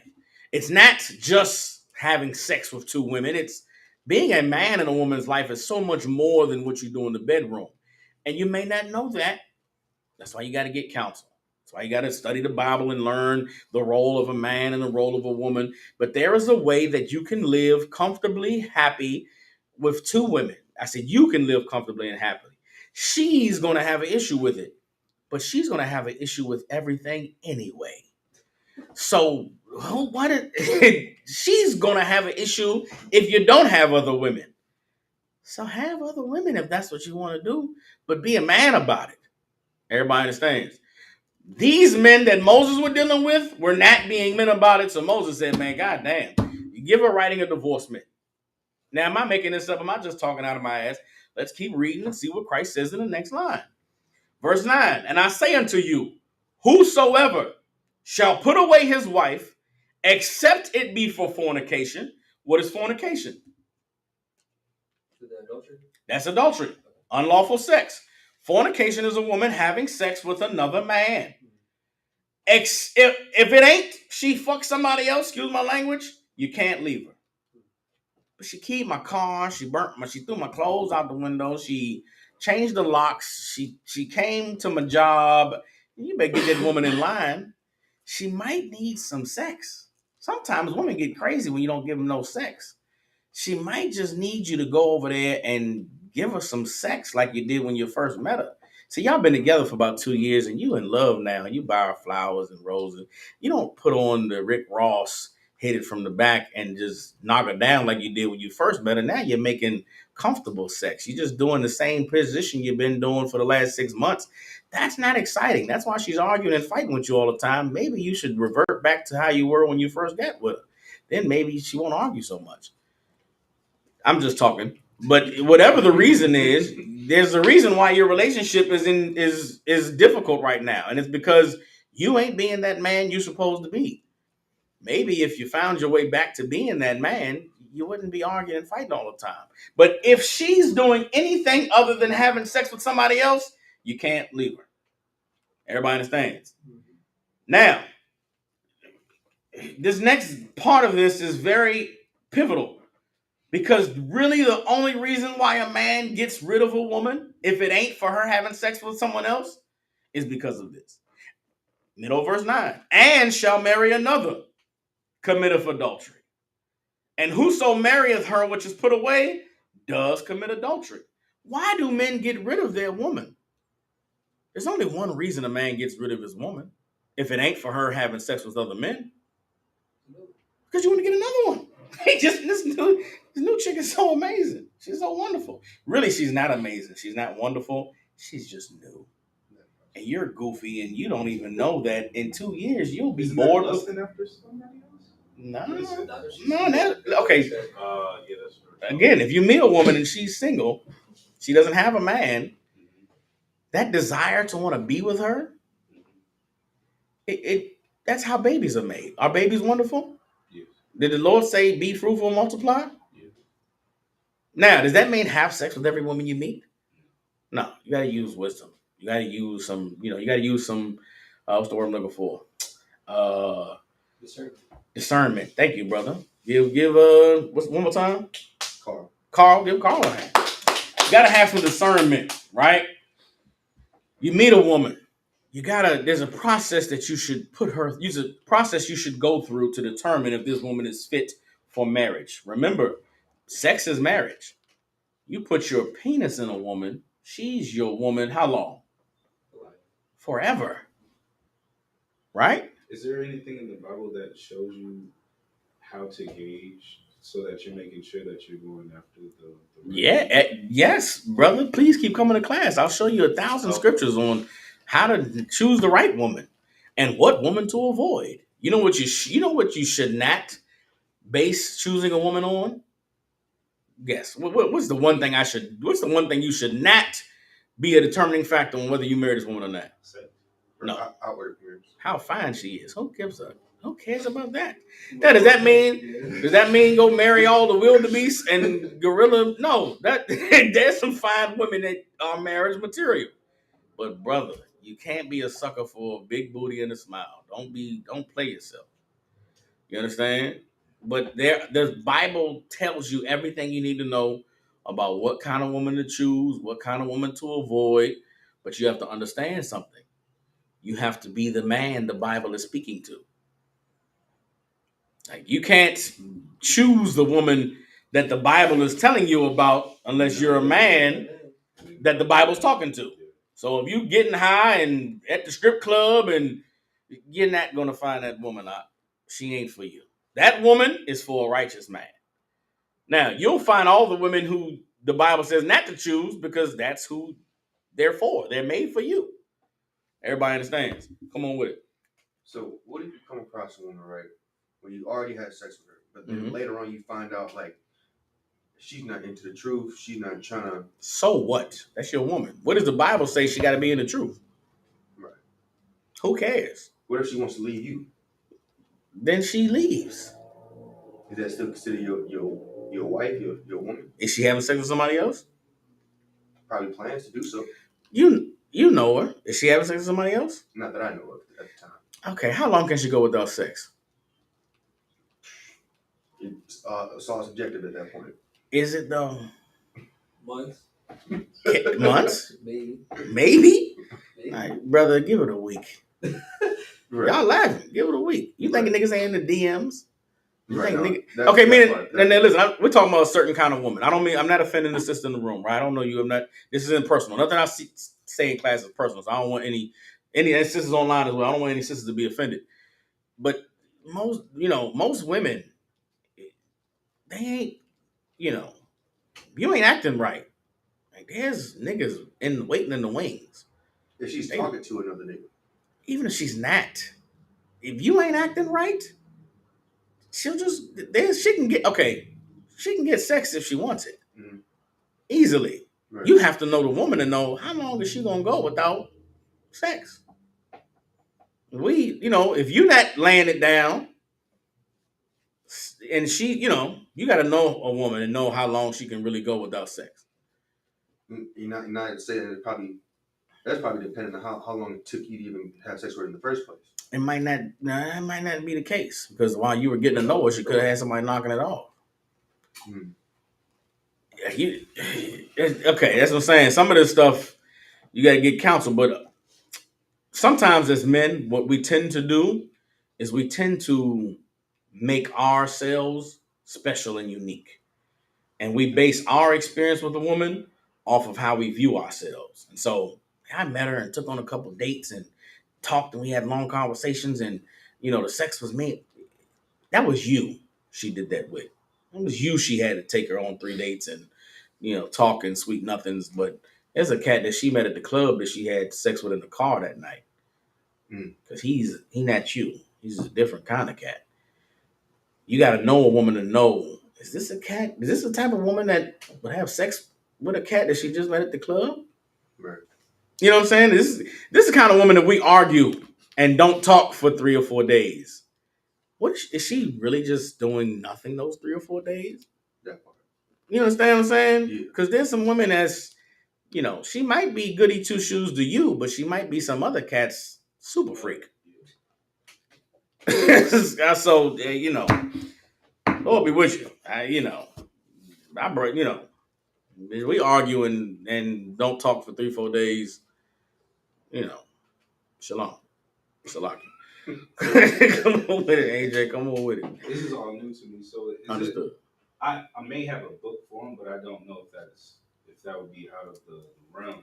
What you mean a book for him? Nah, that he doesn't need the book. He needs, and then again, a lot of these things it's more spiritual than it is carnal. Right. So they aren't, again, to fix the issues that we have in our relationships, we have to learn to have the morality that God established, right? Saying sex is marriage means nothing if you don't know how to be a husband to a woman. Putting your penis in a woman doesn't mean after sex, she's now your wife. And she's going to do all the things a wife does, and you're going to do all the things a husband does. Sex is just sex. It takes time in building a relationship and learning and growing together and, being willing to fight through all the adversities that come with a relationship for you to be married. Do y'all get what I'm saying? Mm-hmm. Yeah. Carl, do you get what I'm saying? I do. Sex is marriage, right? The physical act, that's your woman. But that don't mean after you lay her down, Now you wake up, now you get up and magically it's, do what I told you to do, woman. Why you ain't listening to me? Why won't you submit? Don't be that dude. Don't do that. Because that's not how it works. Submission is something a woman has to willingly do. And the only way she'll do it is if she views you as someone who's worthy of leading her, of guiding her. You gotta prove that you're that man outside of talking, outside of your desire to be that man. You gotta actually do things to make her admire you and look up to you and say, damn, this guy he should be responsible for me. And if you're in a relationship with a woman that isn't already giving you that, don't be mad at her. You gotta look at yourself and say, well, what am I not doing? What more do I need to do? How can I better lead myself so that she knows I should be leading her? But you cannot allow a woman choosing to submit or not submit change how you behave, change how you act. And so there's a lot that goes into it. It's more than just words on the paper. It's more than just words in this book. It's a spirit on it that you have to work to embody. You know what I'm saying? You have to take on that spirit, right? So right now I'm showing you what the Bible says about it.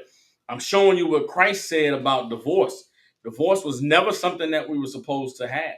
It was never something that men were supposed to do to throw a woman away. The only reason why a man throws a woman away is to get a new woman. And that's absolutely disgusting and horrible. Think of all the good women who were thrown away because a man met another woman. Like, damn, maybe if you were man enough to just be honest with her, she maybe could have dealt with you having another woman. I'm a man who's been in the truth for some time now. And I meet women today and I tell them, I have a wife. I just had a daughter. Our relationship is wonderful. I love this woman. We're never breaking up. But yeah, I like you. You look good. And I enjoy this conversation. Maybe we get to know each other. And they say, well, what about your woman at home and your daughter? That's my business. It's not your business. Now, I'm telling you, I have a woman and I'm not leaving her. Do you still want to get to know me? Okay. And you know what they tell me? I appreciate your honesty. I like that you gave me an opportunity to choose for myself. And then they give me the number. And then we have wonderful conversations. They may even take me out on a date or two. I don't take a woman on dates. I don't pay for nothing. I'm not for what? But anyway, we may go on a couple dates, and then they may see that this isn't really for me. I can't really, you got too much going on. You're too serious, or because some women just want to get knocked off. I can't just knock you off. If I have sex with you, you're my woman. I'm not having sex with you unless you're a woman that I know I'm going to want to keep the rest of my life. So it's a very serious, sex is the most serious thing two people can engage in. You should not be willy-nilly just having sex with women. So, yeah, it's a lot that goes into it, but the only reason that a man throws a woman away is so he can have another woman. That's what makes monogamy adultery. The society we live in, monogamy is adultery. A man having more than one woman is not adultery. But having more than one woman doesn't mean you can go put your penis in any woman you meet and say that's your wife. Now you're playing, you're mocking the Lord. Don't do that. Everybody understands. Any questions on that?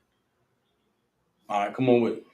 I got a new question, kind of moving the needle a little bit. All right. This is 1 John chapter 3 and verse 4. All right. Going to 6, it says, whosoever committeth sin transgresseth also the law, for sin is transgression of the law. And ye know that he was manifested to take away our sins, and in him is no sin. Mm-hmm. Whosoever abideth in him sinneth not. Whosoever sinneth have not seen him, neither known him. Mm-hmm. How can a person be not sinning? Like what? It says, whosoever abideth in him sinneth not. How do you know that you're in him? What would it be to not sin? What would you call someone who does not sin at all? Who does everything that God says to do, keeps all the laws, they don't break any laws. They don't commit adultery, they don't eat pork and shrimp, they don't worship other gods, they don't murder, they don't covet. We didn't even get to the covet. The whole point of me pulling Exodus 20 was to show you coveting is against the law, right? We didn't get to that part. But what do you call somebody who does everything that God says to do? Who is a son that God will be proud of? A daughter God will be proud of. What do we call that person? Righteous. Give me one word.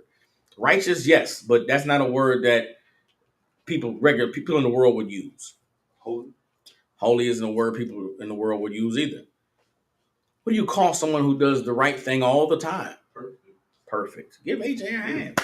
Perfect, right? Let's get Matthew chapter 5, verse 48. And again, Christ is our king, right? Christ is that perfect son, right? That's why he's called the Son of God, because he's the one that did everything the Father said to do. That's what made him the Son of God, right? Not because he was made from some special angel sperm, but because he was a man like you and I that did everything God said to do. That's what made him the Son of God, right? Let's see what he said. Matthew 5 and 48. Okay, it says, "Be ye therefore perfect." Be what? Perfect. Be close to perfect. Perfect. Be, sort of righteous. Perfect. Do some of the things you can, and the rest, we're all human. Be therefore perfect. Read on. Even as your Father, which is in heaven, is perfect. So, let's go back to 1 John, chapter 3, verse 4.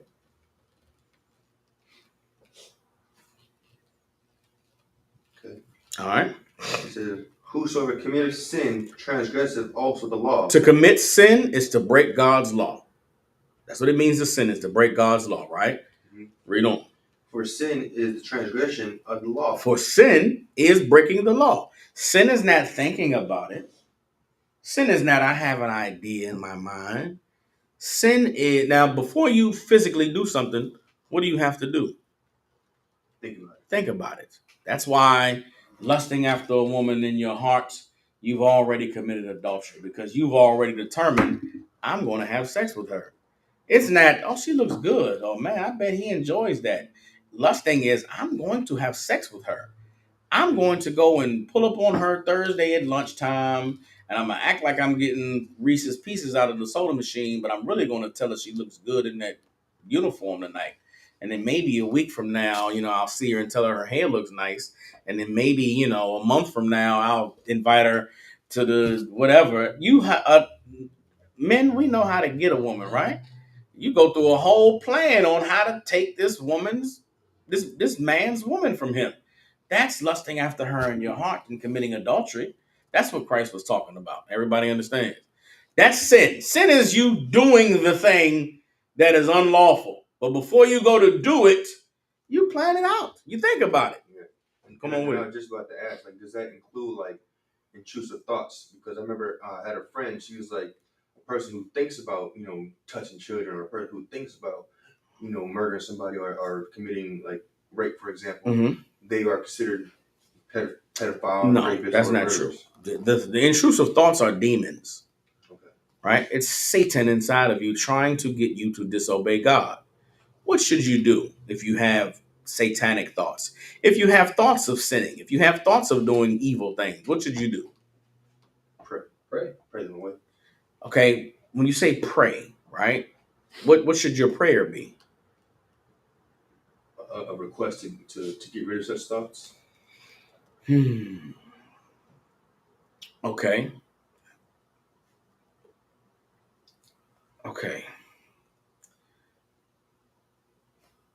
That's a starting point, right? You should pray for the strength to fight these thoughts. Because how likely is it that thoughts will stop coming into your mind? Right? It's sort of the way we're made that we have thoughts. So to pray to God to stop thinking, sort of an unrealistic ask. What you should ask for is the strength to fight these thoughts. Lord, help me to be stronger. Help me to be more like the man you made me to be.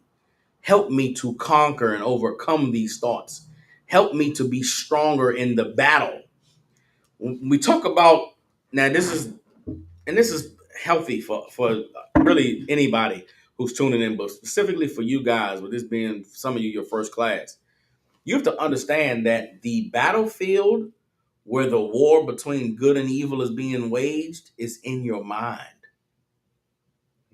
Your mind is the battlefield where Satan is fighting against the Lord. Inside of you, there's a spirit that God gave you to do right. And in that place, Satan is fighting you to say, man, fuck that. Nah, I know I got something better for you. I got something that feels better. I got something that's more worthwhile. You'll enjoy this more. And your whole life, that's what you've been fighting. Your depression, your sadness, your feelings of not being good enough or not making it has nothing to do with how much material anything you have. It has to do with the battle that is going on in your mind and Satan telling you that you ain't shit, that you're a loser, that you're not good enough. And you have to fight that. How? By choosing to stand with the Lord. Because when you stand with the Lord, there's nothing that could make you not be good enough except for disobeying him. There's nothing that could make you weak or make you undesirable except for disobeying him. And if what you're struggling with is disobeying him, then your prayer should be for strength. Your prayer should be for mercy. Your prayer should be for him to help you to be more of the man or the woman that he called you to be. That is how you win the battle. Everybody understand? We live in a society where we're all losing that battle because. So is that where the crab mentality is? It the thought? Yeah. So I'm bringing it home. We don't even know that there's an alternative to what we've been taught. The crabs in the barrel don't know that you don't have to hate somebody else for what they have. You could be thankful for what you got. What is all this material stuff that we're all jealous and hateful over anyway? So it means nothing. Yeah. The people who are rich and have the nice things, what do they say all the time? Doesn't make me happy. They're not at peace. They're not satisfied. That's the trick. The game that's being played on all of us is that there's happiness in this money, in this car, in this woman, in this lifestyle. That's not where peace lies. That's not where happiness is. The reality is the only way you have peace is if you're obeying the Lord. But we don't even have that as an alternative. So we're struggling, trying to get rich, trying to have money, trying to outdo the next nigga. When that you'll never be satisfied. Because guess what? No matter where you go, no matter what you do, no matter how high you reach on the earth, there's always going to be somebody that has more. Like, that's not the battle the Lord designed for us. That's not, he wouldn't want us fighting to get more money and get more riches and get more wealth. He wants us fighting to be better sons, to be better daughters. What if the time and the energy we spent was to be the best version of ourselves, as opposed to just getting more money and having a better career and a bigger job? What if our battle was to become perfect in the Lord's eyes? Then what would that look like in the real world? How would that translate to society? We wouldn't take advantage of one another. We wouldn't be having sex with each other's women. We wouldn't be throwing good women away because we met another woman that we want to be with. Maybe we'd be more responsible. We'd be more intentional. We'd be more conscious of how our decisions and our actions affect one another. Maybe if I got money, I wouldn't stun around poor people to make them feel like shit. Maybe the poor people would never feel poor if me having money didn't stun on them. How about that? How about I get rich and I never buy a Bentley? I just drive my little Jeep truck. Then nobody knows I got 6 figures in the bank. Because who cares that I have 6 figures in the bank? What if I just decided to live a menial life? What if I decided that I was going to be thankful for my daily bread? That's what I was going to get to. I was going to go to the Lord's Prayer. You understand? The culture God gave us was to be content with what you need to get through today. If you live life one day at a time, right? Because that's all we have is today. None of us are guaranteed tomorrow, right? We would be content with having enough for today. And the people who are poor, the people who don't have, we would make sure they were taken care of because we would think of them as ourselves. We would look at them as our brothers and our sisters, and we wouldn't want someone rubbing it in our faces if we were poor. We would want someone to help us. So guess what we do with our abundance? We go help each other. In 2 weeks, we're going to be doing a clothing drive here in Memphis. We're going to go to the projects around the corner from here, and we're gonna give away clothes and coats and shoes. I got a whole this room in here is full of clothes, and we're gonna go give these people what they need to get through the winter, because that's what you do when you love the Lord and you love your people. You make sure that they don't feel like they don't have, because the Lord has provided for us enough to make sure they have. AJ. I got a question. How do you get the reason why I was talking about the crab in the bucket mentality is because piggybacking on what you were just about to state, I have a disdainment towards these people. You know what I'm saying? Mm-hmm. Like, my sister was just murdered, at the beginning of this year, right down the street, on Johnson Avenue. Mm-hmm. So it's like, I hear what you're saying, but Mm-hmm. the complexity of society is advertised. You sometimes in my heart, I feel like it's a battle that it can't be won. You know what I'm saying? And I don't. I want to sound, Nah, lay it out. But it's just like these people are gonna believe in what they want to believe in, and then until they actually feel what's really about to happen, because they can't even see it, is that these people are gonna get bought out. These projects that's right here that are abandoned, they're gonna get bought out. Yeah. And they're gonna get pushed out of here. And that crab mentality is just gonna push from Memphis to another spot. And it's just gonna be a whole repetitive cycle. You know what I'm saying? It's to me. Yeah. To me. So let me ask you this, right? When you say you have a disdain, you mean you have a disdain for the people who are the crabs? Yeah. Okay. So how do we help that? How do we? I gotta help myself first. I can't. No, just hold it. Focus. Yeah. Focus in, right? How do we help the disdain for the crabs in the barrel? Give them wisdom. No. Here's how we help it. You have to stop seeing them as crabs in a barrel. Regardless of if they are or not, you cannot see them that way. Because seeing them that way means they're not your brothers. They're not your sisters. They're not your people. The reality is, they are your brothers. They are your sisters. They are your people. And until you see them that way, they'll just be fucking crabs in a barrel. And if they are just fucking crabs in a barrel, then what are you? Another crab. Another crab in a barrel. Don't be a crab in the barrel, lot. Because you're not. You're a child of the living God. The blood that flows through your vein is the blood that flowed through the veins of the most righteous people that ever lived on the earth. And you were born in this time, and you've lived the life that you've lived because the Lord wanted one day for you to realize you are not a fucking crab in a barrel. And if you can accept that, then brother, we can find another man like you. And if that man cannot see himself as a crab in a barrel, then guess what? We'll run through the whole fucking barrel and there'll be no more crabs. The crab in the barrel mentality exists because motherfuckers see themselves as crabs in a barrel. But if we saw each other as brothers and sisters, as victims of the evil of our oppressor and of the cruel joke that Satan has been playing on all of us, then guess what? We could fight. We could fight. But you know what? Where does that fight start? I'm asking you. It starts inside your head, brother.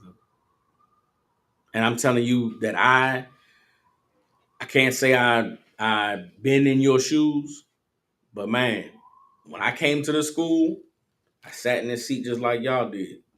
I asked questions just like y'all asking. And these men opened up the Bible and broke things down to me and showed me what God said. And it was like, I can't believe it said that in there.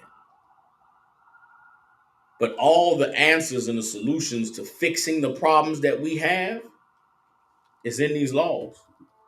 It's in this morality. It's in this culture. You understand?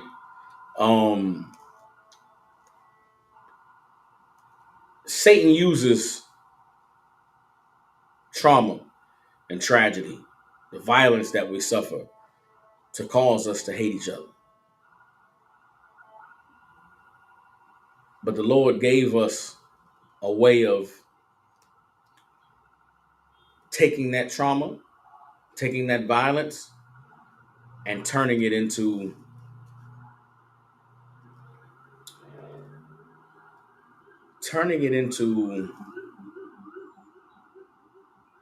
trusting in Him.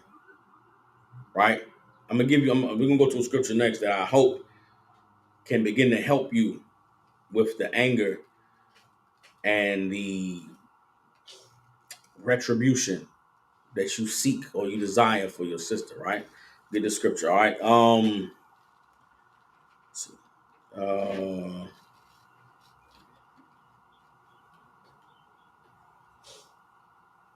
All right, let's get Romans chapter 12. And let's go Romans chapter 12, verse 14. All right. Romans chapter 12, verse 14. All right. All right. I'm going to read it for time's sake. Romans 12 and 14 says, bless them which persecute you. Bless and curse not. Right? What does it mean to be persecuted? To be hated, to be vilified, to be, but hated is the easiest way to put it in this context, right? Rejoice with them that do rejoice and weep with them that weep. What does that mean? To rejoice with them that rejoice and weep with them that weep. Be happy with the ones that are. Raise your hand. Come on with it. Be happy with the ones that are. Celebrate when it's time to celebrate, but cry when it's time to cry. Weep when it's time to weep. You lost your sister, brother. I weep.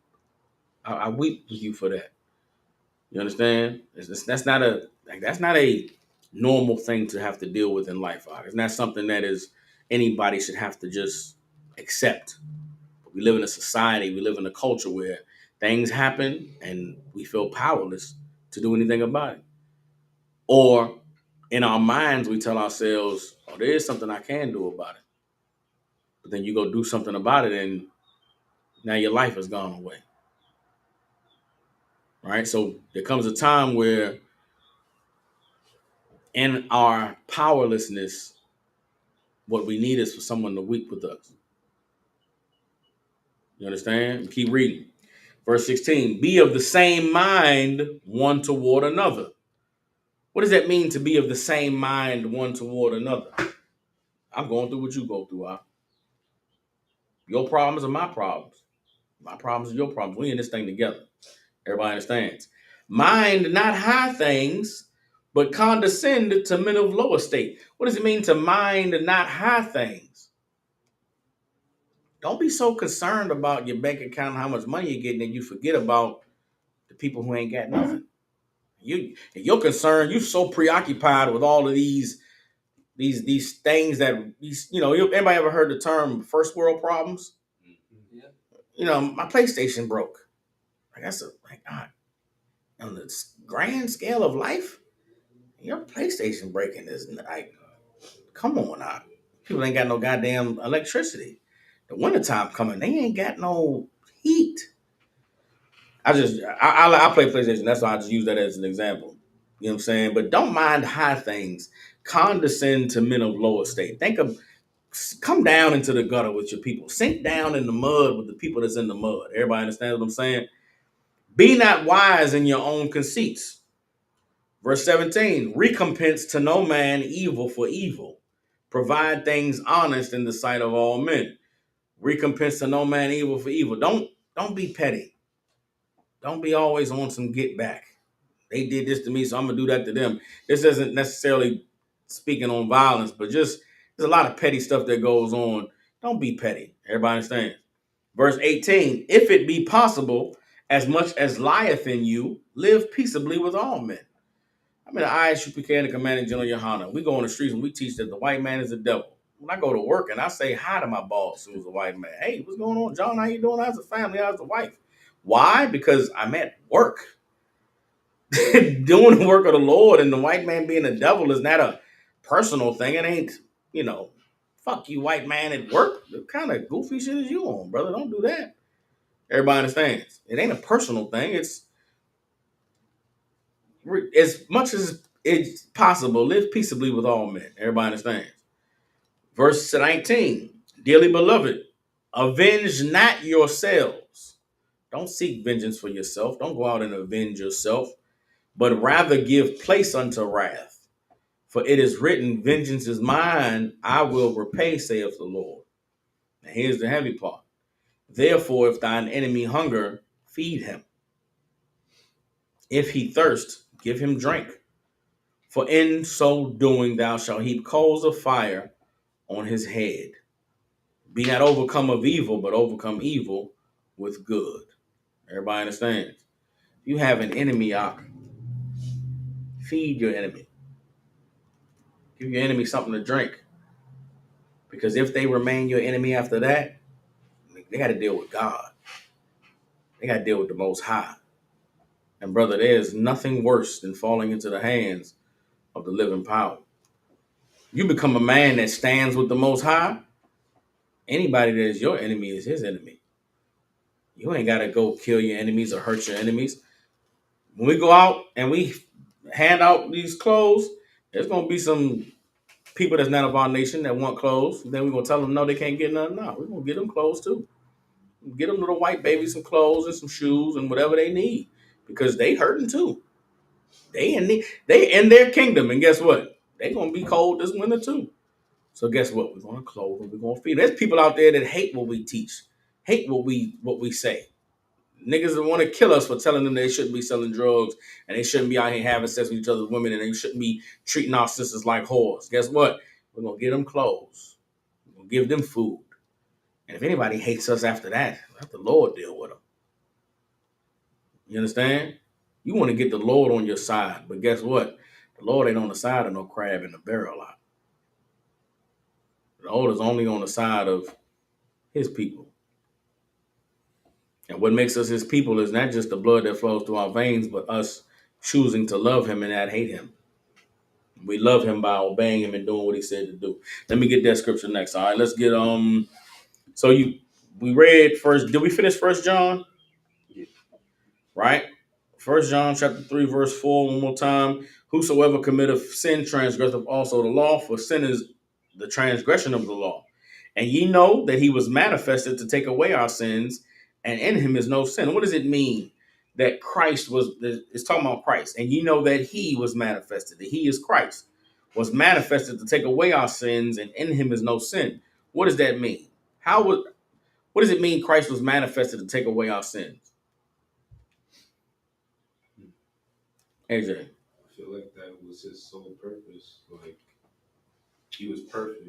He was so perfect that he did away with any bad doing from then to the end of time.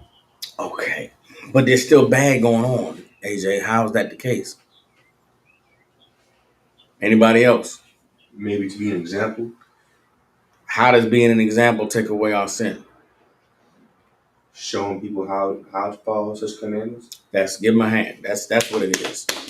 Christ showed us that it's possible. Before him, obeying God, keeping all the laws, nigga, that's, the law says I can sacrifice a sheep. I did wrong, but I got this sheep though. The Lord didn't want the sheep, nigga. He wanted you to do what he said to do.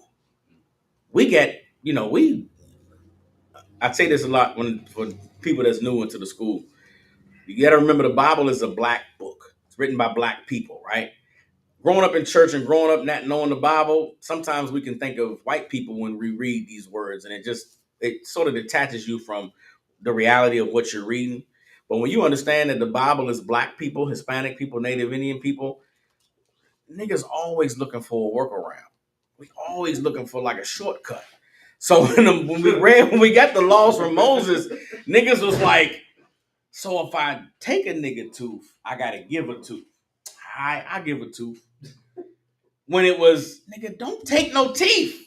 Right. God didn't want you giving tooth for tooth. He wanted you to never take a tooth. Niggas was like, so you mean I gotta give an eyeball if I take? I'm gonna take that nigga's eyeball. No, nigga, don't hurt nobody. Everybody's supposed to have two eyes. But we, so if all I gotta do is give the firstling of my flock. I got a lot of sheep out there.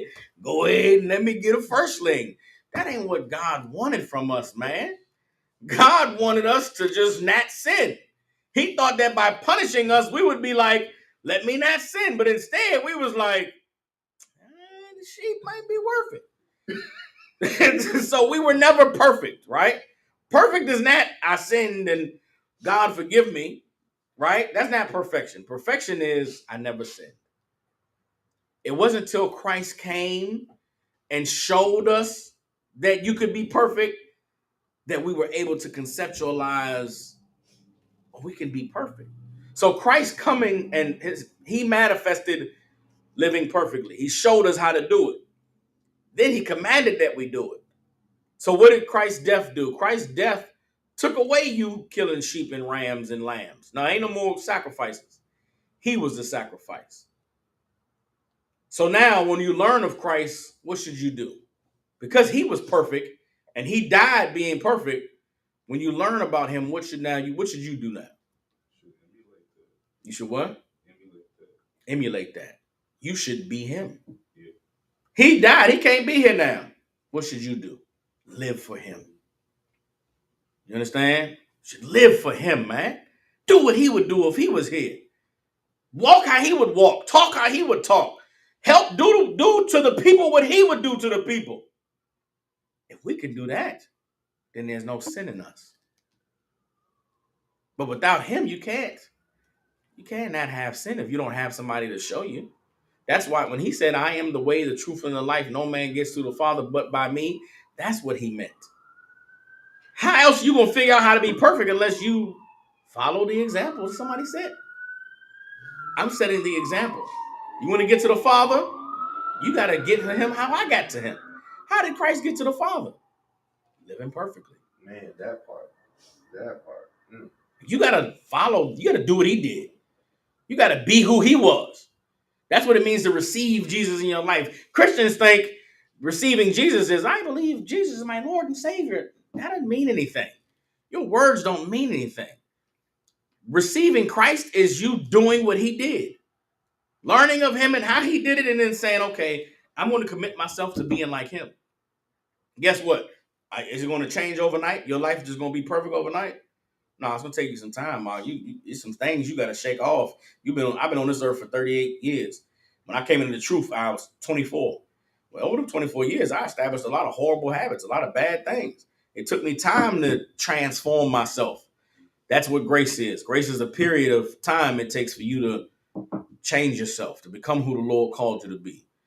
And in that grace, the Lord will be with you, right? But you got to commit yourself to becoming perfect. Everybody understands. I know we've been here. I'm about to close the class down now. I know we went over the time, right? So boom. 1 John 3 and 5. And you know that he was manifested to take away our sins, and in him is no sin. Verse 6, whosoever abideth in him sinneth not. Whosoever sinneth have not seen him, neither known him. So guess what? If you still sinning, what's the truth? What's the reality? You don't know him. You ain't seen him. And guess what? That's okay. You ain't horrible. You ain't evil. You ain't the wickedest nigga on the earth. It takes some time to see him. But guess what? If you apply yourself, if you try, then you can become perfect. You can be the man that the Lord called you to be. Everything in your life to this point has been fighting against you becoming that man, becoming that woman. But if you're serious about becoming the man and the woman that the Lord called you to be, come to class, ask questions, take notes, write these scriptures down, and then you go home, read the Bible for yourself. You're going to read things that you have no idea what the hell it's talking about. Write down questions. What is this talking about? Then come to class and say, what is this about? What is that about? I didn't get a chance to get to Shadrach, Meshach, and Abednego, but that is an amazing story that you may understand it from a Christian perspective, but when you read it and understand it with the context of knowing who we are and what was going on at that time, it's an absolutely amazingly powerful testament to the power of faith. And we're living in times where we are going to need the faith of Shadrach, Meshach, and Abednego. We're going to need to know that God is with us, regardless of what's going on in the world. And unfortunately, there's a lot of people who just have no idea what that is. Like AJ, you said it. We're living in time like this. Okay, you spoke about the neighborhood down the street and how gentrification is coming to Memphis, right? It's here already. But there's something way worse than that that's coming to the earth. And if you don't have the Lord on your side, it's going to be a bad time for a lot of people. You understand? So my prayer for this city is that the Lord will allow us to wake up. The Lord will allow us to open the eyes of some of these brothers and sisters who are those crabs in the barrel and get them to no longer live that way or think of themselves that way, but to be transformed in their mind and become the children the Lord called them to be. With that, any last questions before I close out the class? All right, with that, clap it up. Again, the Israelite School of Universal Practical Knowledge out of 1 West 125th Street in Harlem, New York. Since 1969, we have been teaching so-called blacks, Hispanics, and Native Indians the truth according to the Bible. What is the truth? The truth is that so-called blacks, Hispanics, and Native Indians descend from the greatest people that have ever walked the face of the earth. The Bible identifies us as the lost 12 tribes of the nation of Israel. In the year 2024, there's nothing more important than for God's chosen people to know the truth, to learn the truth of who they are, where they come from, and what their purpose is on the earth. We have classes here in Memphis from 6 to 8 p.m. Tuesday, Wednesday, and Thursday. So you brothers and sisters, if you intend on coming to class, all you gotta do is notify me, give me a heads up. Also Saturdays from 12 to 2. If you're able to make it to class, come and get with us. If you got family, loved ones, people you care about in the Memphis, Tennessee, and surrounding areas, get them in contact with the Israelite School of Universal Practical Knowledge. With that, before we get out of class, I do want to send up one prayer. We're going to say the Lord's Prayer in the Hebrew, and then we're going to repeat it in English. All right, so imagine, which means to stand. Everybody stand. Wapunya Hakwadam, which means turn and face the east. This direction is the east. Just repeat after me. We're going to say the Lord's Prayer in Hebrew, then we're going to say it in English. All right? All right. Abanawa. Abanawa. Shabbat Shemayim. Shabbat Shemayim. Kodash. Kodash. Ayah. Ayah. Shemka. Shemka. Yahweh. Yahweh. Malakwithka. Malakaka. Thaba'ah. Taba'ah. Ratazayaka. Ratazayaka. Hayah. Ayah. Aisha. Aisha. Ba'aratazah. Ba'aratazah. Kawa. Kawa. Ayah. Ayah. Bashamayim. Bashamayim. Nathunlanaw. Latamlanawa. Lakam. Lakam. Ka. Ka. Yawam. Yawam. Wasalachlanaw. Basalakanawa. Kababwathnaw. Kabawatnawa. Kasalaknaw. Kasalakanawa. Kababwath Yanaw. Kabawatnawa. Wala'ah. Wala'ah. Tabayanaw. Tabayanawa. Banasaya 1. Banasaya 1. Abol. Abo. Hawashinaw. Hawashinaw. Mayan. Mayan. Rai. Ra. Kaya. Kaya. Laka. Laka. Hamalakwa. Halamakwa. Waha'ala. Wahala. Wahathapara. Wahala. La'awalumyum. Aman. Aman. All right, this is the Lord's Prayer in English.